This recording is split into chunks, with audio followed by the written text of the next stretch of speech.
আমি রাজি হয়ে গেলাম চিরকালের জন্য তোমাদের উপর। এ হচ্ছে আজরুন কবির, মহাপুরস্কার। আর একটি মহাপুরস্কার আল্লাহ পাকের দিদার আছে। দিদার মানে ফার্সি ভাষা আমাদের দেশে খুব প্রসিদ্ধ, জলসা ওয়াজ মাহফিলে ফার্সি তো বলবেই কিছু বক্তা আমাদের দেশে। দিদার মানে হচ্ছে দেখা, দিদান মানে দেখ না, ছোটকালে ফার্সি পড়েছি আমরা। তো আল্লাহ পাকের সাক্ষাৎ সবচেয়ে বড় নিয়ামত, এবং জান্নাতি বান্দা খুশি হবে জান্নাতে যাওয়ার পরে যখন আল্লাহ পাককে দেখবে। এর চাইতে বেশি খুশির বিষয় আর কিছু নেই, আল্লাহ পাককে দেখতে পেয়েছি। এত সুন্দর আল্লাহ পাক রব্বুল আলামিন। ইন্নাল্লাহ জামিলুন ইউহিব্বুল জামাল, আল্লাহ অত্যন্ত সুন্দর এবং আল্লাহ পাকের জন্য সৌন্দর্যতা ভালোবাসেন, কিন্তু অহংকার ভালোবাসেন না। সৌন্দর্যতা বাড়াইতে বাড়াইতে অহংকার করবেন অথবা হারাম কাপড় পরবেন, এটা চলবে না। আপনি সুন্দর হয়ে থাকেন, আপনার দাড়িকে সুন্দর করে রাখেন, আপনার শরীরের কাপড় চোপড় সাফ পরিষ্কার পরিচ্ছন্ন রাখেন, এগুলি হচ্ছে সৌন্দর্য।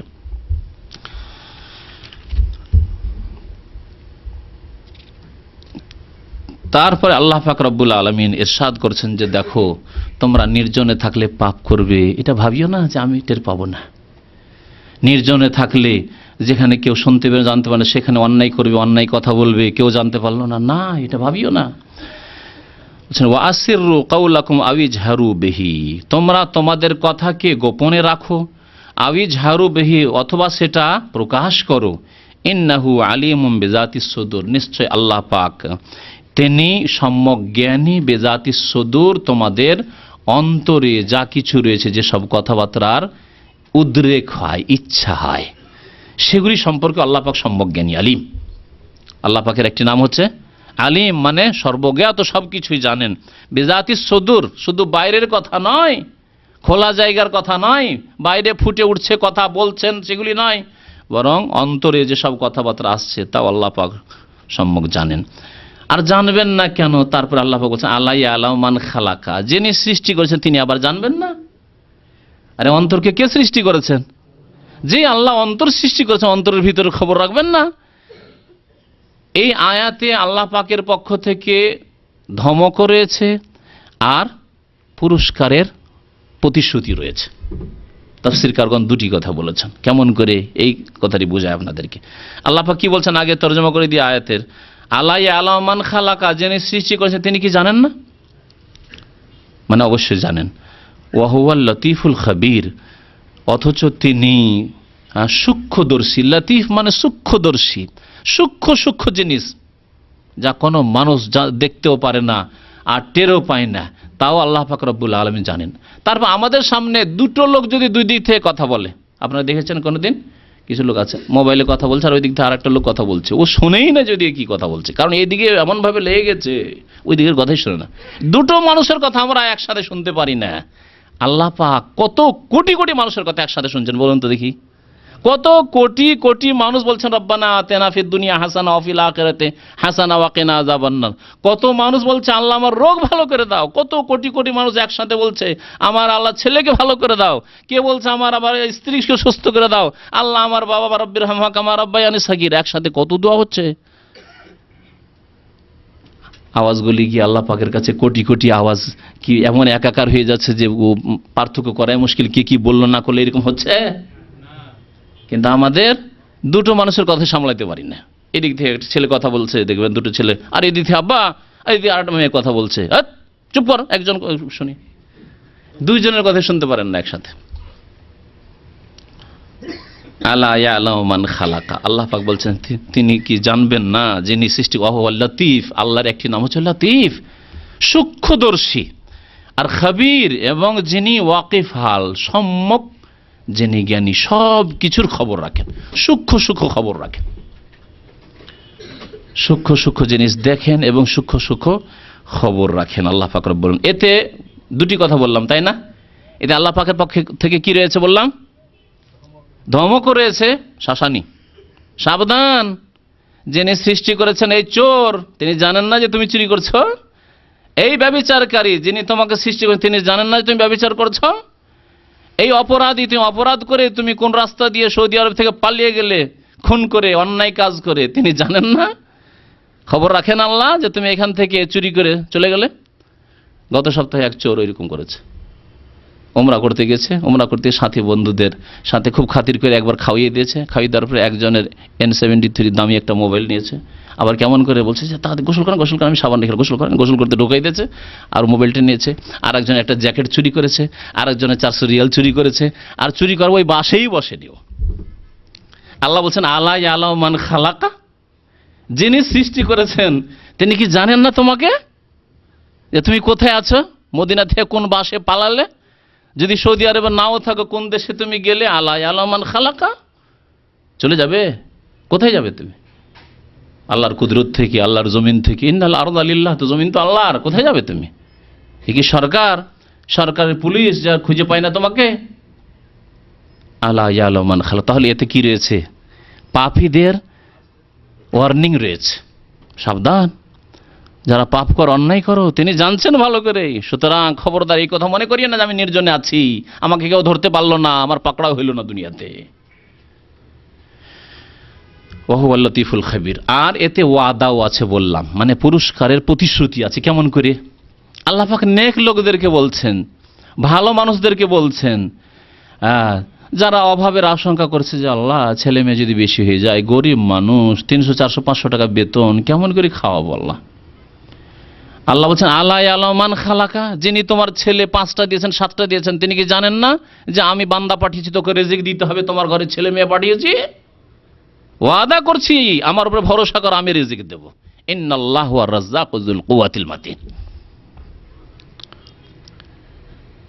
নামাজ পড়ে দান করে অনেকে ভাবে যে দান টান তো করলাম অনেক কিছু, কিন্তু লোকজন তো জানলো না। আল্লাহ বলছেন আলা ইয়ালামু মান খালাকা, যিনি সৃষ্টি করেছেন তোমার টাকা, তোমার নিয়ামত, তোমাকে তিনি জানলেন না? তিনি দাতা। মানুষ জানবে এই কথার আশা কেন? যে লোকটা খুব সৎ গো, লোকটা খুব ভালো মানুষ, অনেক দান করে, লোকটা মসজিদে চাঁদা দেয়, লোকটা ইসলামের খেদমত করে, ইসলামের দাওয়াতের কাজ করে, ক্যাসেট কিনে বিতরণ করে, কিতাব কিনে বিতরণ করে, সিডি কিনে বিতরণ করে, দাওয়াতের কাজ করে। আমার জানার দরকার কি? আমার মতো মানুষের, কোনো আলেমের, কোনো শাইখের জানার দরকার কি? বন্ধু বান্ধবের জানার দরকার? আলা ইয়ালামু মান খালাকা, যিনি তোমাকে সৃষ্টি করেছেন, তোমার নিয়ামত সৃষ্টি করেছেন, তিনি জানছেন কিনা, তিনি দেবেন তোমাকে আল্লাহ পাকের পক্ষ থেকে। তাহলে কি রয়েছে? সৎ লোকদেরকে ওয়াদাও রয়েছে। ভয় করিও না যে ছেলে বেশি হলে খাওয়াইতে পারবো না। যিনি সৃষ্টি করেছেন তিনি ভালো করে জানেন যে তোমার ঘরে নতুন নতুন মেহমান গিয়েছে, খেতে দিতে হবে। ওহুয়াল লতীফুল খাবির, যিনি সূক্ষ্মদর্শী, সবকিছু দেখছেন যে তোমার ঘরে কখন গেল, আর এখন লাগবে, দুধের প্রয়োজন রয়েছে, মায়ের দুধ হয় না, এখন এর রিজিকের প্রয়োজন রয়েছে, এখন এর পড়াশোনার প্রয়োজন রয়েছে, অবশ্যই দেবেন, কিন্তু তাওয়াক্কুল আল্লাহর উপর করতে হবে, আল্লাহর উপর ভরসা করতে হবে যে আল্লাহ তুমি রাজ্জাক, আল্লাহ তুমি রাজ্জাক। তারপরে আল্লাহ পাকের সাথে হুয়াল্লাযী জাআলা লাকুমুল আরদা যালুলা। এখন আল্লাহ পাকের বেশ কিছু নিয়ামতের কথা উল্লেখ করছেন, তার মধ্যে একটি নিয়ামত হচ্ছে জমিন, পৃথিবী। জমিন যদি এই সমুদ্রের উপর ভাসমান অবস্থা, জমিনের তলায় পানি আছে, যদি ভাসমান অবস্থায় থাকতো আর যদি তা নড়াচড়া করতেই থাকতো, তাহলে আমরা বাড়িঘর না বাঁধতে পারতাম, না বসবাসী করতে পারতাম, না আমরা শুইতেই পারতাম, না চলতেই পারতাম, কোনো কিছু করতে পারতাম না।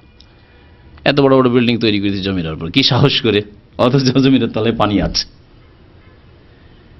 আল্লাহ ইচ্ছা করলে জমির ভূমিকম্প দিয়ে সবকে সর্বনাশ করে দিতে পারেন। আল্লাহ পাক তাই বলছেন তার নিয়ামতের কথা, হুয়াল্লাযী জাআলা লাকুমুল আরদা যালুলা। আল্লাহ সেই সত্তার নাম যিনি তোমাদের জন্য জমিনকে অনুগত করে দিয়েছেন। কত অনুগত! ঘোড়ার পিঠে চড়লে ঘোড়া এত অনুগত হয় না তোমার, অনেক সময় লাফ দেয়, তাই না? উটের পিঠে চড়লে উট অনেক সময় অনুগত হয় না। জমিন কত অনুগত আল্লাহ পাক বানিয়ে দিয়েছেন, যে বাড়ি ঘর তৈরি করছেন, চাষাবাদ করছেন, চলাফেরা করছেন, ঘুমাচ্ছেন। ফামসুফি মানাকে বেহা, সুতরাং এই জমিনের কাঁধের ওপর তোমরা চলতে থাকো, চলাফেরা করতে থাকো, চলো ফেরো, ভ্রমণ করো।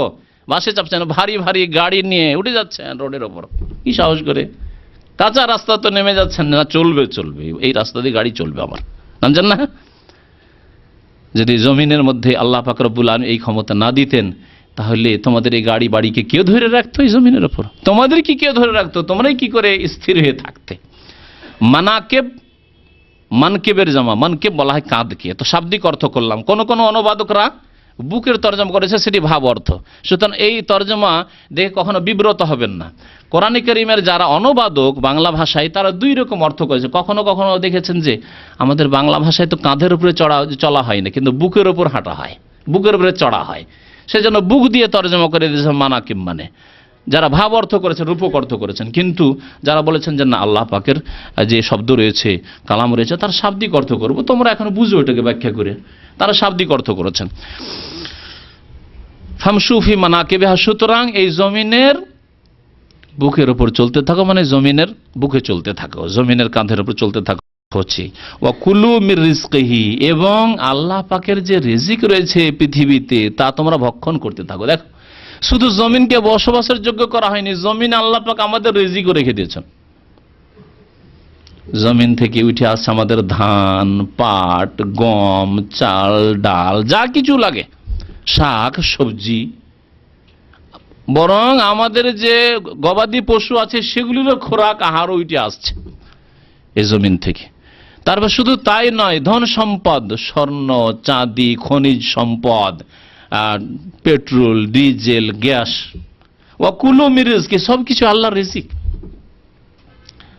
ওয়াকুলু মির রিজকিহি, তার রিজিক তোমরা ভক্ষণ করতে থাকো। ওয়া ইলাইহিন নুশুর, কিন্তু জেনে রাখো যে তার কাছে তোমাদের পুনরুত্থান হবে, তার কাছে ফিরে যেতে হবে, আল্লাহ পাকের কাছে ফিরে যেতে হবে। ভাবিও না যে জমিনে এত বড় বড় অট্টালিকা তৈরি করেছি, এত তলার বাড়ি করেছি, আমার মাসে লাখ লাখ টাকা ঢাকায় থাকি, আর আমার ভাড়ায় আসে, আর এত টাকার মালিক, আর আমি, আমার মতো সুখী কি আছে, আর আমার আবার নামাজ পড়ার কি দরকার আছে, আমার আবার রোজা রাখার কি প্রয়োজন আছে। ওয়া ইলাইহিন নুশুর, ওই কবরে যেতেই হবে, আল্লাহর কাছে গিয়ে জবাবদেহি করতে হবে, তার জন্য প্রস্তুতি নাও। ওয়া ইলাইহিন নুশুর। তারপর আল্লাহ পাক রব্বুল আলামিন সতর্ক করছেন আল্লাহর আযাব থেকে, বলছেন আমেনতুম মান ফিস সামাই, তোমরা কি নিরাপদ হয়ে গেছো। আমিনতুম, আমেনা ইয়ামানো, সামে আসমা মানে নিরাপদ হয়ে যাওয়া, আমেনতুম বলা হয়েছে আমেনা থেকে। আর যদি আমানা হইতো, ইয়ামানো মানে আমানত রাখা, আর আমানা ইউমেনো বা বেফাল থেকে ইমানান মানে ইমান নিয়ে আসা, বিশ্বাস করা। দেখেন আরবিতে সামান্য পার্থক্য, আমানা পড়েন মানে ইমান নিয়ে আসার অর্থ হয়ে যাচ্ছে, আর আমেনা মানে নিরাপদ হয়ে যাওয়া, নির্ভীক হয়ে যাওয়া, ভয় না করা, এর অর্থ। আল্লাহ পাক বলছেন আমেনতুম মান ফিস সামাই, যেই সত্তা, যে জাত আকাশে রয়েছেন, তাকে, তা হতে কি নিরাপদ হয়ে গেছো, বা তা থেকে তোমরা নির্ভীক হয়ে গেছো, ভয় করো না, আল্লাহকে ভয় করো না। আল্লাহ পাক কথা বলেননি যে আল্লাহকে ভয় করো না, বলেছেন মান ফিস সামাই, যিনি কোথায় রয়েছেন, আকাশে রয়েছেন। তাহলে আল্লাহ কোথায় আছেন? কোরআনে কারীমের আয়াত স্পষ্ট বলছে আকাশে রয়েছেন। তারপরেও কি বলবেন বিদাতি হয়ে যে আল্লাহ সর্বত্র বিরাজমান, সবকিছুতেই বিরাজমান? হ্যাঁ, গাছেও রয়েছে, ঘরেও রয়েছে, বাড়িতে রয়েছে, পাক জায়গায় রয়েছে, না পাকে রয়েছে, সর্ববিষয়ে। আমার দেশের এক শ্রেণীর বক্তারা, আমি ছোটকালের এক খুব প্রসিদ্ধ বক্তার কথা বলছি, তাকে জিজ্ঞাসা করা হয় যে আল্লাহ কোথায়, কেমন করে বুঝবো? তো এক গুমরাহির উত্তর দিচ্ছে, সে উত্তর দিচ্ছে যে আপনার আত্মা কোথায়, যুক্তি দিয়ে। তাহলে সব ক্ষেত্রে যুক্তি চলবে না, একটি কথা মনে রাখেন। এই ক্ষেত্রে আরেকটি কথা এখানে বলে দিই, শুনতে হবে আর যুক্তিও খাটাইতে হবে, কিন্তু বুঝার কথা কখন আল্লাহ নিয়েছেন, পরে নিয়ে এসেছেন। আগে কি বলেছেন? শোনার কথা, মানে কোরআন এবং হাদিসকে প্রাধান্য দিতে হবে। আল্লাহ এবং তার রাসূল যা বলেছেন তাকে এক নম্বরে রাখতে হবে, তারপরে বিবেক দিয়ে যতটা বুঝতে পারি পারলাম, আর যতটা বুঝতে পারলাম না, ঈমান বিল গায়ব, না দেখে বিশ্বাস করলাম। আর যারাই এর বিপরীত করেছে, বিবেককে প্রাধান্য দিয়েছে, বিবেককে ধরে না। নাম ধরে বলছি না, কারণ আমার তাফসীর তো তাফসীর বিনা নামেই থাক। একজন তাফসীরকার লিখছেন, যারা তাফসীর করতে গিয়ে গোমরা হয়েছে বা যেখানে সেখানে তাদের পদস্খলন হয়েছে, বলছে ওয়াহমেলু আরশা রাব্বিকা ফাওকাহুম ইয়াওমাইযিন সামানিয়া, আল্লাহ পাকের আরশে আজিমকে কিয়ামতের মাঠে, হাসরের মাঠে কজন ফেরেশতা ধরে থাকবেন? আল্লাহ বলছেন সামানিয়া, 8 জন ফেরেশতা। বলছি এটা হতেই পারে না, এটা কেমন কথা হইল যে আল্লাহর আরশ আবার হাসরের মাঠে 8 জন ফেরেশতা কাঁধে করে নিয়ে থাকবেন? এটা অযৌক্তিক। সুবহানাল্লাহ। কোরআনে কারীম আল্লাহ শুনতে আগে বলছেন লাউ কুন্না নাসমাউ, যদি শুনতাম, না শুনেও যুক্তিকে প্রাধান্য দিচ্ছে, এই জন্য গোমরা হয়েছে। এইভাবে যে কেউ যে কোনো আলেম হোক আর যে কোনো বৈজ্ঞানিক হোক আর যে কোনো সাধারণ মুসলিম হোক আর ডাক্তার ইঞ্জিনিয়ার হোক আর শিক্ষিত অশিক্ষিত, যদি বিবেককে প্রাধান্য দেয়, কোরআন সুন্নাহর উপর আল্লাহ পাক যা নাজিল করেছেন ওহীর উপর, তাহলে সে অবশ্যই পথভ্রষ্ট হবে, অবশ্যই গোমরাহ হবে। আর যে বলবে আল্লাহ তোমার কোরআন হাদিসে যা পেলাম তা নিলাম, আর তারপরে আমাদেরকে যতটা তুমি সীমিত বিবেক দিয়েছো তা দিয়ে এগুলি বুঝার, এগুলোর হিকমত, এগুলোর রহস্য, এগুলোর তত্ত্ব জানার চেষ্টা করলাম, কিন্তু কোরআন এবং হাদিসের বাইরে যাব না, সে হেদায়েত পাবে। যারা বলেছে যে আল্লাহ আরশে আজিমে আছেন, তাহলে তো আল্লাহ একদিকে হয়ে যায়, এই যারা বিবেককে প্রাধান্য দিয়েছে আল্লাহ একদিকে হয়ে যায়, তাহলে নিচের দিকে নেই, এ তখনই গুমরাহ হচ্ছে। তখন তারা বলছেন না না, তাহলে কি বলবো, আল্লাহ সর্বত্র বিরাজমান। আর সর্বত্র বিরাজমান বলতে গিয়ে যুক্তি খাটালো ওই বক্তা, কি বলছে, আপনার রূহ কোথায় আছে বলুন তো, বলছে শ্রোতাদেরকে যে আপনার আত্মা কোথায় আছে, এখানে আছে আত্মা, না এখানে আছে, না এখানে আছে, আত্মা কোথায় আছে, মাথা থেকে পা পর্যন্ত গোটা শরীরে আত্মা আছে, উত্তর দিবে না এরকম। বলছে তেমনি আল্লাহ সর্বত্র বিরাজমান। এইভাবে গুমরাহ করে দিল এক প্রসিদ্ধ বক্তা, হাজার হাজার লোকের মাহফিলে সে গুমরাহ, হাজার হাজার লোকে গুমরাহ করে দিল। আমাদের জাতি গুমরাহ হয়েছে আল্লাহ পাকের আসমা সিফাতের ক্ষেত্রে, আল্লাহ পাকের গুণাবলীর ক্ষেত্রে, আল্লাহ পাক যে আরশ আজিম আছেন এই ক্ষেত্রে পথভ্রষ্ট হয়েছে এইসব বক্তা এবং আলেমদের জন্য, যারা নিজের বিবেককে ওয়াহির ওপর প্রাধান্য দিয়েছে। আল্লাহ আগে বলেছেন লাউকুন্না নাসমাউ আও নাকিলু, আগে কোরআন এবং হাদিসকে প্রাধান্য দিতে হবে, তারপরে যুক্তিতে ধরবে, আর না হলে এখানে আল্লাহ পাক কোথায় এটা যুক্তিতে ধরে না, আল্লাহ যা বলেছেন তাই মানি। আমিনতু মান ফিস সামায়ে আর রহমানু আলাল আরশি ইস্তাওয়া, আল্লাহ আরশে সমাসীন রয়েছে।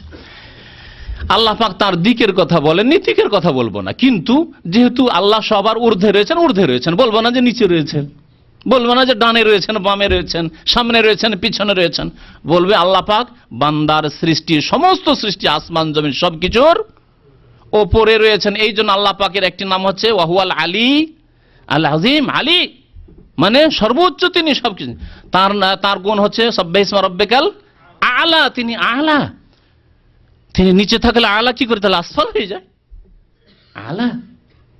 কোরআন এবং হাদিসকে বোঝার চেষ্টা করেনি, তারা বিবেকে প্রাধান্য দেওয়ার জন্যই গুমরাহ হয়েছে। আল্লাহ পাকের নাম এবং গুণাবলীর ক্ষেত্রে সর্বত্র বিরাজমান বলে গুমরাহ হয়েছে। আল্লাহ পাক যেন বোঝার তৌফিক দান করেন আমাদের সকলকে। বলছেন আল্লাহ পাক যে আমিনতু মান ফিস সামায়ে, যিনি আকাশে রয়েছেন তা থেকে তোমরা কি নিরাপদ হয়ে গেছো, যে আন ইয়াকসিফা বিকুমুল আরজ, তোমাদের পৃথিবীকে, জমিনকে, মাটিকে ধসিয়ে দেবেন।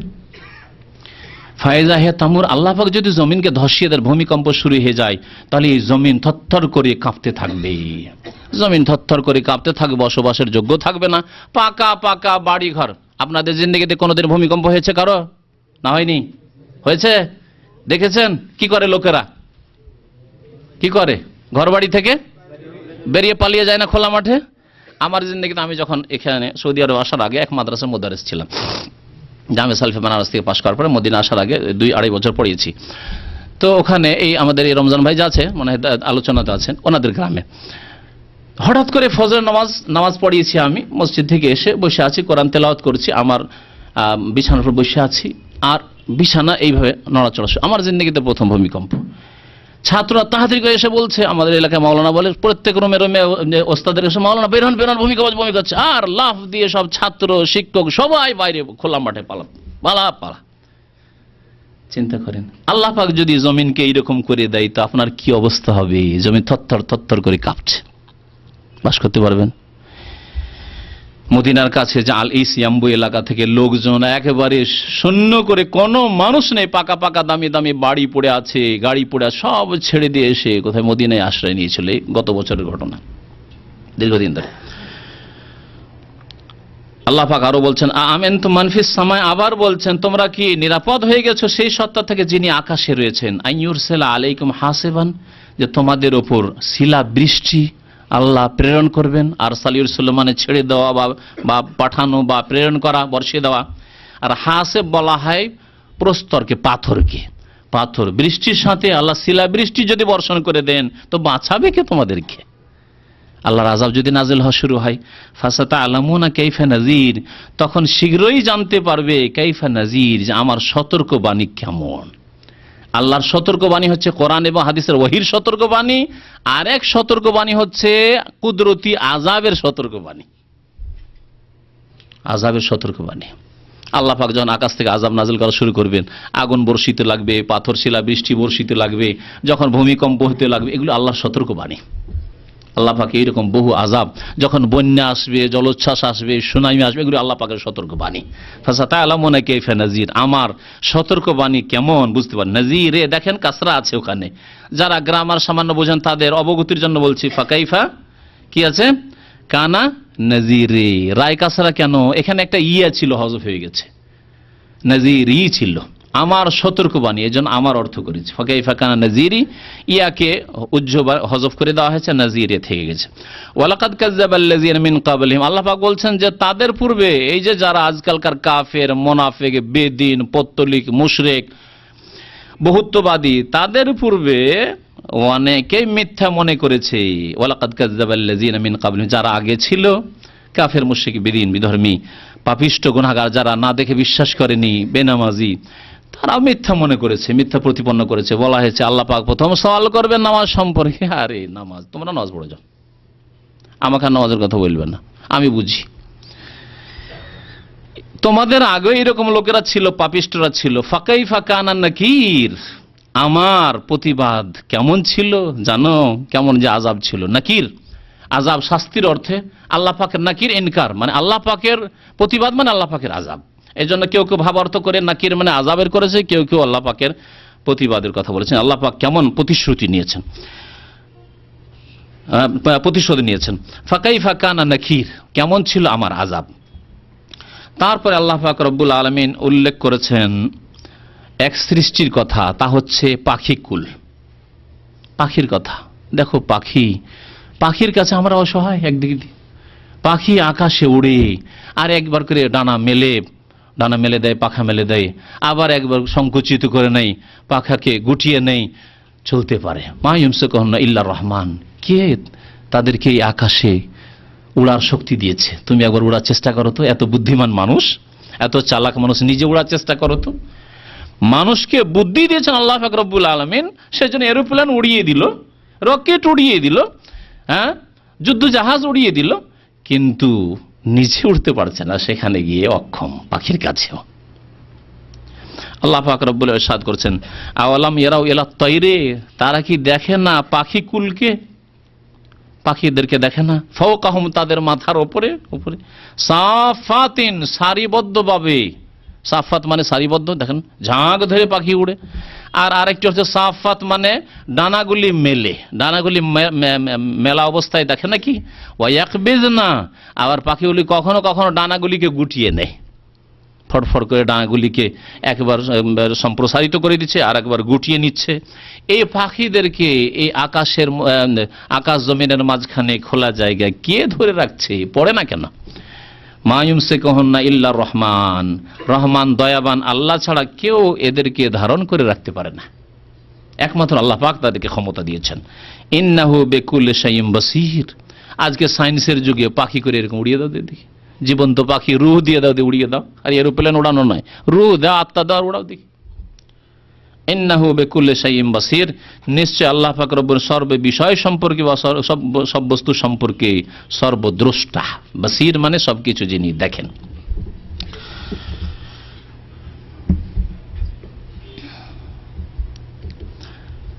আর একটি আয়াত পড়িয়ে দিই, তাহলে 20 আয়াত পর্যন্ত পৌঁছে যাবে, তখন বাকি থাকবে আর 10টি আয়াত, হয়তো ইনশাআল্লাহ তাআলা আগামী সপ্তাহে শেষ হবে, আজকে শেষ করা সম্ভব হয় না। আল্লাহ পাক আরো বলছেন, আম্মান হাযাল্লাযী হুয়া জুনদুন লাকুম ইয়ানসুরুকুম মিন দুনির রহমান ইনিল কাফিরুনা ইল্লা ফি গুরুর।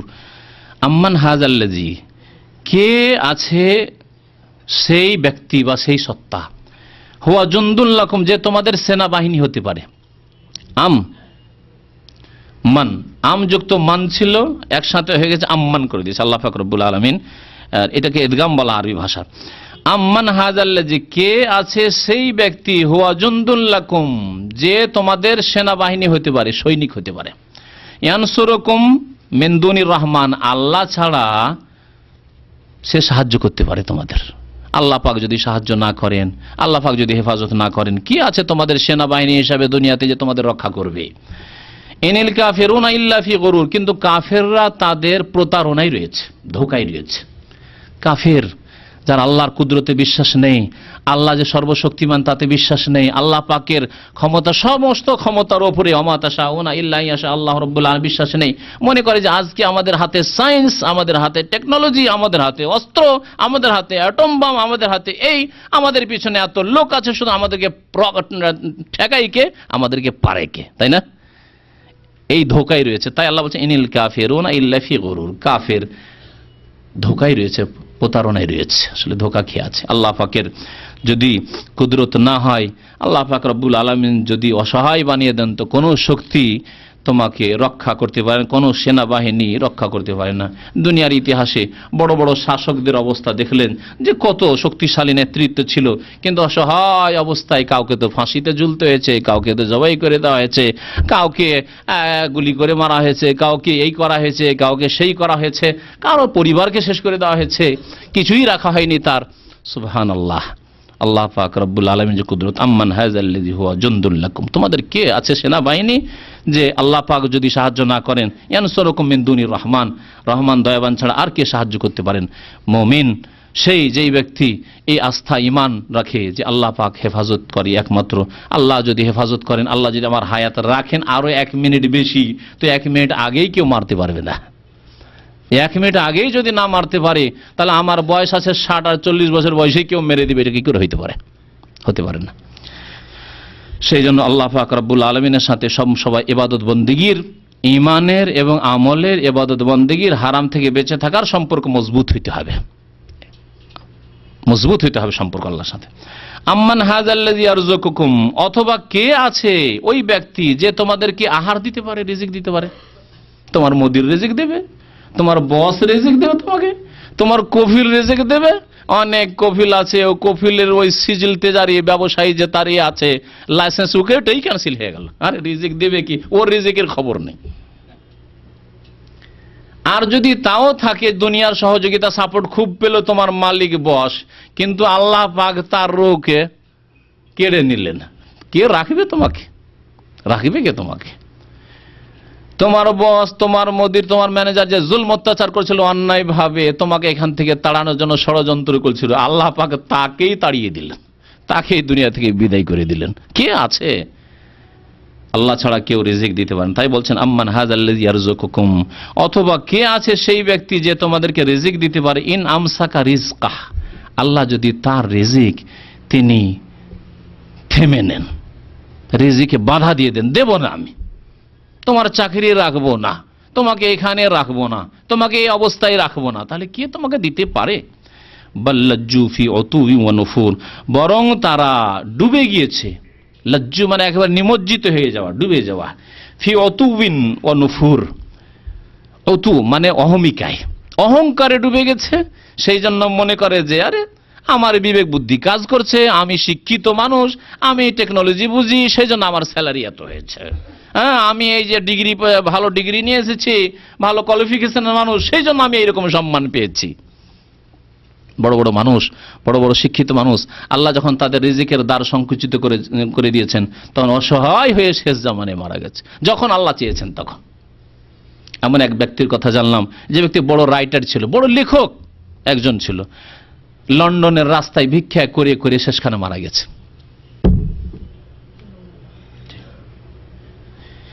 রিজিক আল্লাহ পাক রব্বুল আলামিন দান। তাই আল্লাহ পাক বলছেন বাল্লাজ্জু, বরং তারা ডুবে গেছে, ফি উতুন, তাদের অহমিকায়, ও নফুর, এবং তাদের অনিহায়। নফুর মানে ঘৃণা, অনিহায়, অনিহায় ডুবে আছে। সুতরাং আল্লাহর দিন, আল্লাহর ওহী, আল্লাহ প্রদত্ত বিধান কবুল করতে চায় না, এবং অহংকারে আছে, সেজন্য সত্যকে গ্রহণ করায় বাধা সৃষ্টি হয়েছে।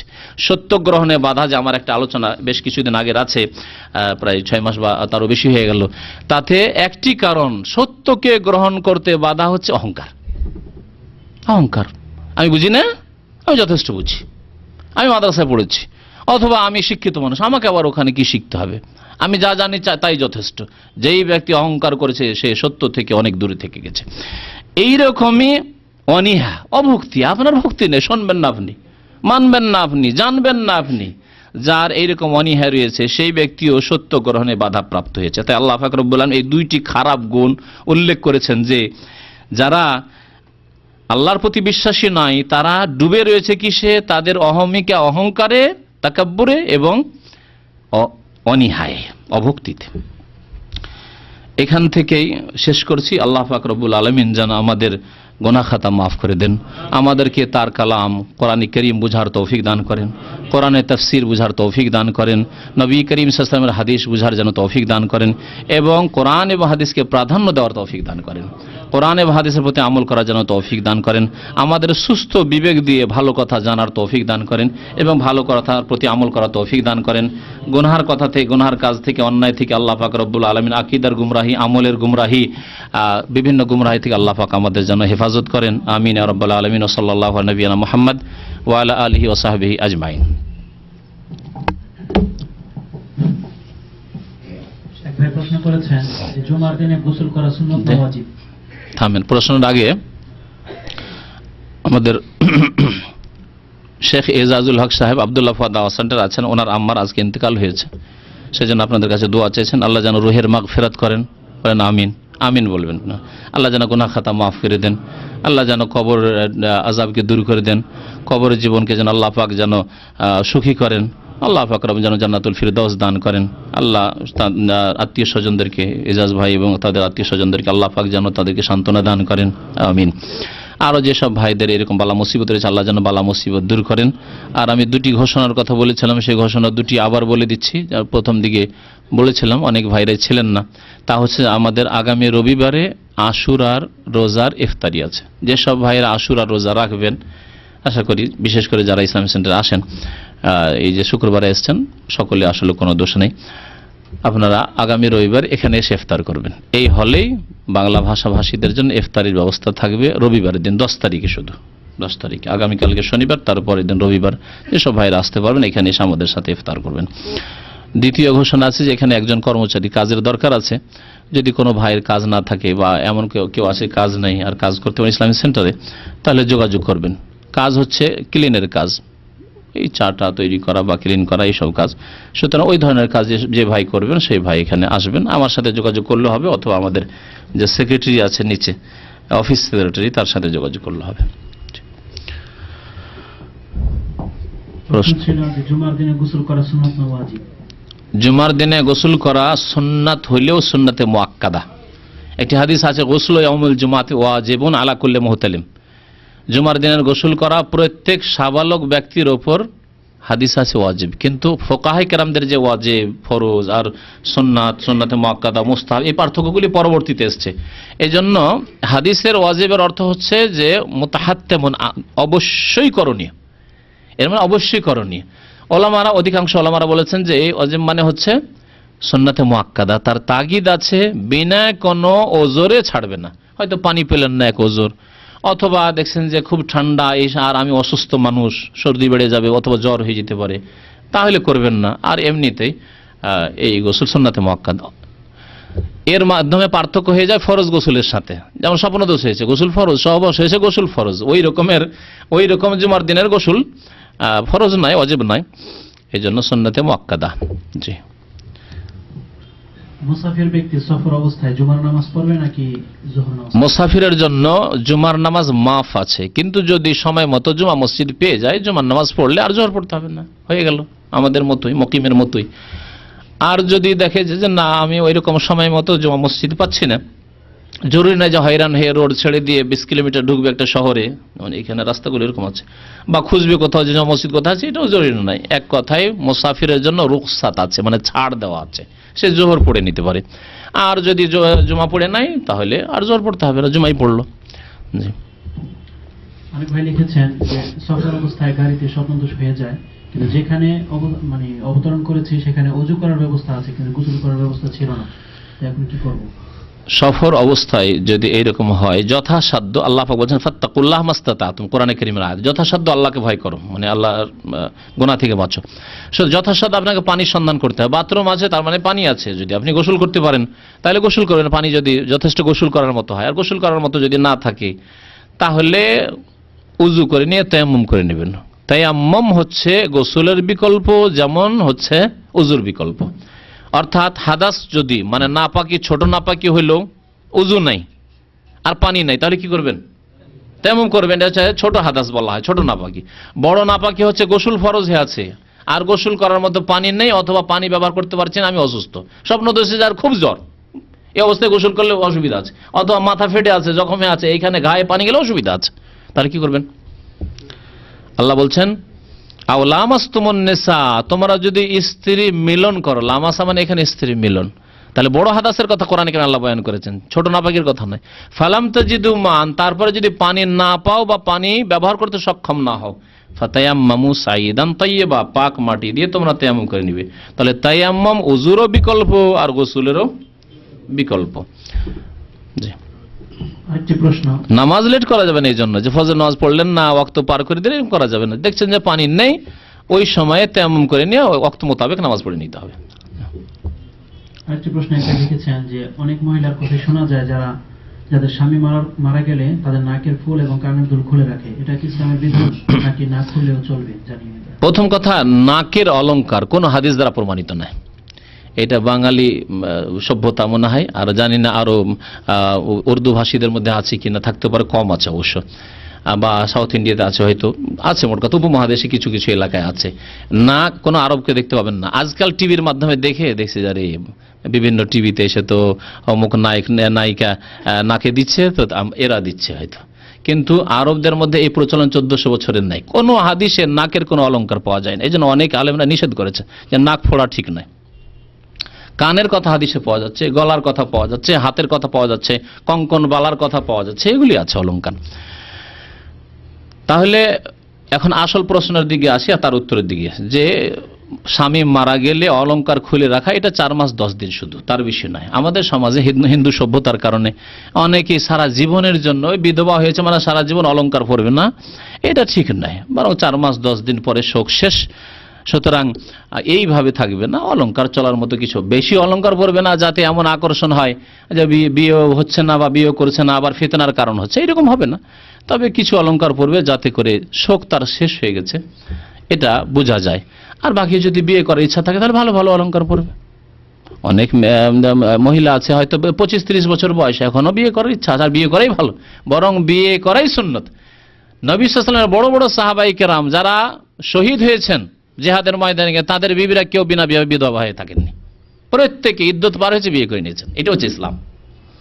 হিন্দু সভ্যতার কারণে আমার দেশের মহিলারা বিয়ে করতে চায় না, যে না না না বিয়ে করবো না, এই 2 বছরের ছেলে 1 বছরের ছেলে, ওই ছেলেটাকে বুকে করে থেকে গেল না, বিয়ে করাই তার জন্য নিরাপদ, এবং সে নিজেকে গোনা থেকে বাঁচিয়ে রাখবে, আর অন্য শয়তানদের গোনা থেকেও বেঁচে থাকবে। কারণ অন্য শয়তান অনেকে লোভ করবে একটা বিধবা যদি এক বাড়িতে থাকে, তাহলে কিন্তু বিবাহ হয়ে গেলে ওর দিকে আর কেউ তাকাতে যাবে না, বিবাহ হয়ে গেছে।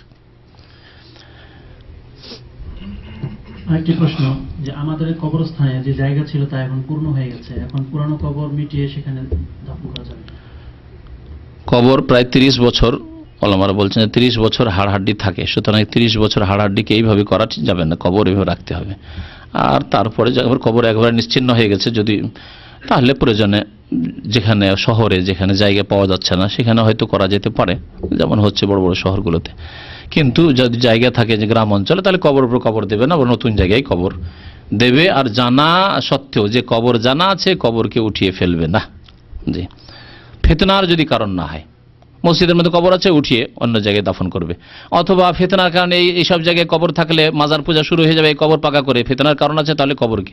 অথবা নদীতে কেটে যাচ্ছে, হাড়হাড্ডি কিছু আছে, তাহলে উঠিয়ে অন্য জায়গায় কবর দিতে পারে। যেমন জাবের রাদিয়াল্লাহু তাআলা আনহু, ওহদের যুদ্ধে তার বাবা আব্দুল্লাহ শহীদ হয়েছিলেন। একবার ওই আকিকের নালা দিয়ে পানি এসে দেখা গেল যে তার আব্বার পা জেগে উঠেছে, কয়েক বছর পরে শহীদ। আল্লাহ পাক শহীদের লাশ অনেক সময় রেখে দিতে পারেন এরকম। তো তিনি বললেন, এসে রাসূলুল্লাহ সাল্লাল্লাহু আলাইহি ওয়াসাল্লাম বললেন যে যাও তোমার আব্বার লাশ উঠিয়ে অন্য জায়গায় দাফন করে দাও। তো এরকম করা যেতে পারে। জি, সময় হয়ে যাচ্ছে, এখান থেকে শেষ করা হোক, কারণ আজান হয়ে যাচ্ছে।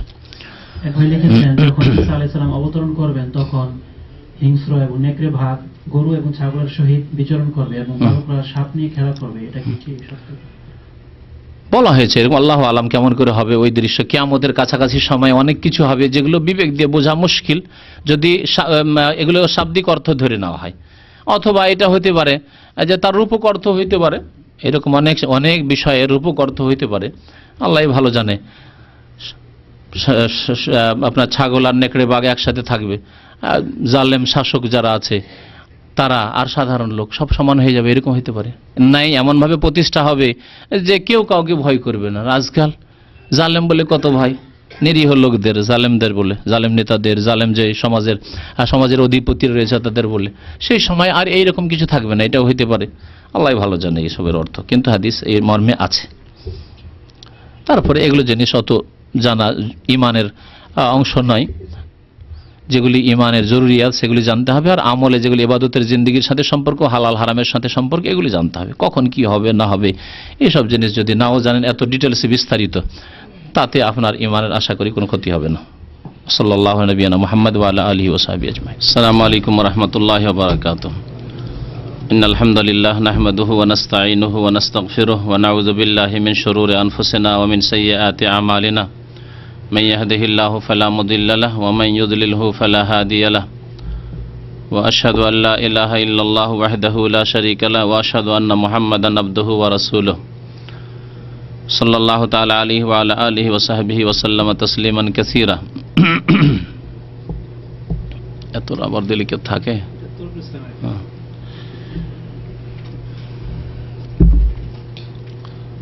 أعوذ بالله من الشيطان الرجيم بسم الله الرحمن الرحيم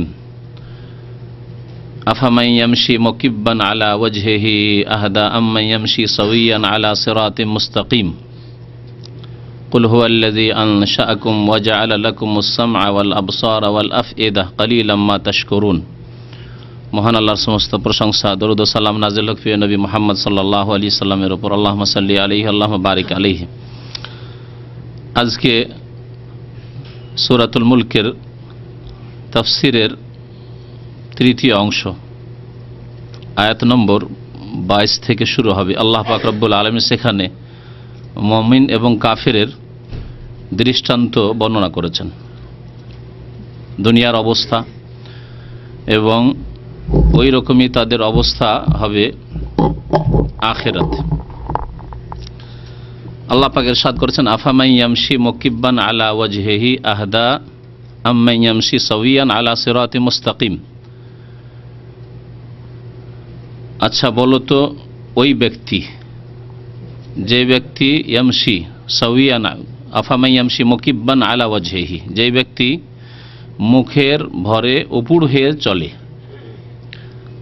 আচ্ছা বলো তো, ওই ব্যক্তি, যে ব্যক্তি ইয়ামশি মুকিব্বান, চলে মুকিব্বান আলা ওয়াজহিহি, মুখের ভরে উপুড় হয়ে। আকাব্বা ইউকিব্ব থেকে মুকিব্বান মানে মুখে ভর দিয়ে চলা। আহদা, আল্লাহ পাক বলছেন, যে ব্যক্তি মুখে ভর দিয়ে উপুড় হয়ে চলে সেই ব্যক্তি অধিক হেদায়েত প্রাপ্ত বা অধিক সঠিক রাস্তা প্রাপ্ত, না আম্মান ইয়ামশি সাওয়িয়ান আলা সিরাতিম মুস্তাকিম, অথবা ওই ব্যক্তি, যেই ব্যক্তি সোজা হয়ে চলে সরল পথের ওপর।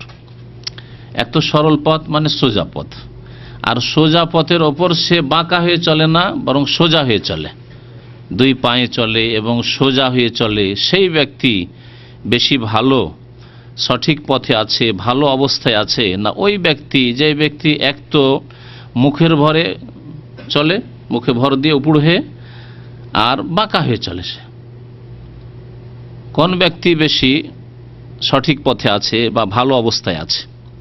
স্বাভাবিক এই যুক্তি যদি কারো কাছে জিজ্ঞাসা করা হয় যে কে ভালো পথে আছে, সবাই বলবে যে ব্যক্তি সোজা পথে চলে এবং সোজা হয়ে চলে, সাওয়িয়ান আলা সিরাতিম মুস্তাকিম, সে সঠিক পথে। এটি হচ্ছে মুমিনের অবস্থা। মুমিন ব্যক্তি আল্লাহ পাক রব্বুল আলামিনের রাস্তা, যেই রাস্তা আল্লাহ পাক তার কাছে চাইতে 5 ওয়াক্ত নামাজের প্রত্যেক রাকাতে আদেশ করেছেন, ফরজ আদেশ, সূরাতুল ফাতিহা, যে সূরা ফাতিহা ছাড়া নামাজ হয় না। নবী করিম সাল্লাল্লাহু আলাইহি সাল্লামের প্রসিদ্ধ হাদিস, লা সালাতা লিমান লাম ইয়াকরা বিফাতিহাতিল কিতাব, নামাজ হয় না ওই ব্যক্তির, যে ব্যক্তি সূরা ফাতিহা, ফাতিহাতুল কিতাব পড়ে না। এই ফাতিহাতুল কিতাব, তাহলে সূরা ফাতিহা পড়া নামাজের রুকন, ফরজ। আর যাতে আপনি তাহলে আল্লাহ পাকের কাছে এই দোয়া করতে আপনি ফরজ আদেশ আপনার উপর হয়েছে, বাধ্য। ইহদিনাস সিরাতাল মুস্তাকিম, যারা এই সিরাতে মুস্তাকিম সরল পথে সোজা হয়ে চলে সে হচ্ছে মুমিন। আর যে ব্যক্তি মুখে ভর দিয়ে উপুড় হয়ে চলে সেটি হচ্ছে কাফের উদাহরণ। বাঁকা রাস্তা, যেখানে বক্র পথ আছে, বাঁকা রাস্তা আছে, সেদিকে চলে। দুনিয়াতে কাফের দৃষ্টান্ত এইরকম, সব সময় বাঁকা চিন্তা করে, বাঁকা আমল করে, বাঁকা বিশ্বাস রাখে, বাঁকা পথে চলে, ভুল পথে চলে, পাপের পথে চলে, শিরকের পথে চলে, কুফরির পথে চলে, পাপের পথে চলে। আর মুমিন ব্যক্তিকে যখনই আল্লাহর কথা বলা হয়, তার রাসূল সাল্লাল্লাহু আলাইহি ওয়াসাল্লামের কথা বলা হয়, সোজা পথে চলতে থাকে। এটি উদাহরণ হচ্ছে মুমিন কাফেরের দুনিয়াতে যেমন, তেমনি আখিরাতে পরকালে এইরকম উদাহরণ। নবী করিম সাল্লাল্লাহু আলাইহি ওয়াসাল্লামের একটি হাদিস আছে, মুসনাদ আহমদে হাদিস আছে, তিরমিজিতেও হাদিসটি আছে। যে হাদিস আছে, আল্লাহ পাক রব্বুল আলামিন মানুষকে কিয়ামতের দিনে হাসর করবেন, মানে বিচার দিবসে জমা করবেন, সমবেত করবেন 3 রকম ভাবে। ইউহশারুন নাসু ইয়াউমাল কিয়ামাতে সালাসাতু আসনাফ, 3 রকম ভাবে। এক দল হচ্ছে মাসিয়ান, আল্লাহর কাছে হাসর হবে, হাসর মাঠে আসবে, পায়ে হেঁটে আসবে, সোজা হেঁটে আসবে। আর এক দল আসবে রাকেবান বা রুকবান, সওয়ারিতে চড়ে আসবে। আর এক দলের কথা বলা হয়েছে যে আলা ওজুহিহিম, মুখের ভরে হাঁটবে, পায়ে হাঁটবে না, মুখে হাঁটবে। কাফেরদের অবস্থা আল্লাহ পাক রব্বুল আলামিন বর্ণনা করেছেন দুনিয়াতে এবং আখিরাতে। নবী সাল্লাল্লাহু আলাইহি ওয়াসাল্লাম এই হাদিস প্রমাণ করে। সাহাবারা জিজ্ঞাসা, ইয়া রাসূলুল্লাহ, মুখে ভর দিয়ে আবার চলতে পারবে? মুখের ভরে কি করে চলবে মানুষ? আরে পায়ে হাঁটছে, বুঝতে পারছি যে দুটো পা একটা ধাপ দিচ্ছে, এক পা বাড়ছে, আর এক পা বাড়ছে, রাস্তা এগিয়ে যাচ্ছে, তো মুখের ভরে কি করে চলবে? নবী করিম সাল্লাল্লাহু আলাইহি ওয়াসাল্লাম সাহাবায়ে কেরামদের উত্তরে বললেন যে আল্লাহ পাক 2 পায়ে চলার ক্ষমতা দান করেছেন, যদি আপনার পায়ে ক্ষমতা না থাকতো চলতে পারতেন? প্যারালাইসিসের রোগী, পা নেই, পা আছে, চলতে পারে না। যে জমিন স্থির না হইতো, যদি ধরে নেন যে পৃথিবী ঘুরছে, সায়েন্সের এটাও তো বলছে, কেউ বলছে পৃথিবী ঘুরে, কেউ বলছে সূর্য ঘুরে, তাই না? ধরে নেন পৃথিবী ঘুরে, যদি এই ঘোরাটা যদি অনুভূত হইতো আর ঘুরতেই আছে, চলতে পারতে? আপনাকে আমাকে স্থির মনে হচ্ছে, জমির উপরে চলছেন।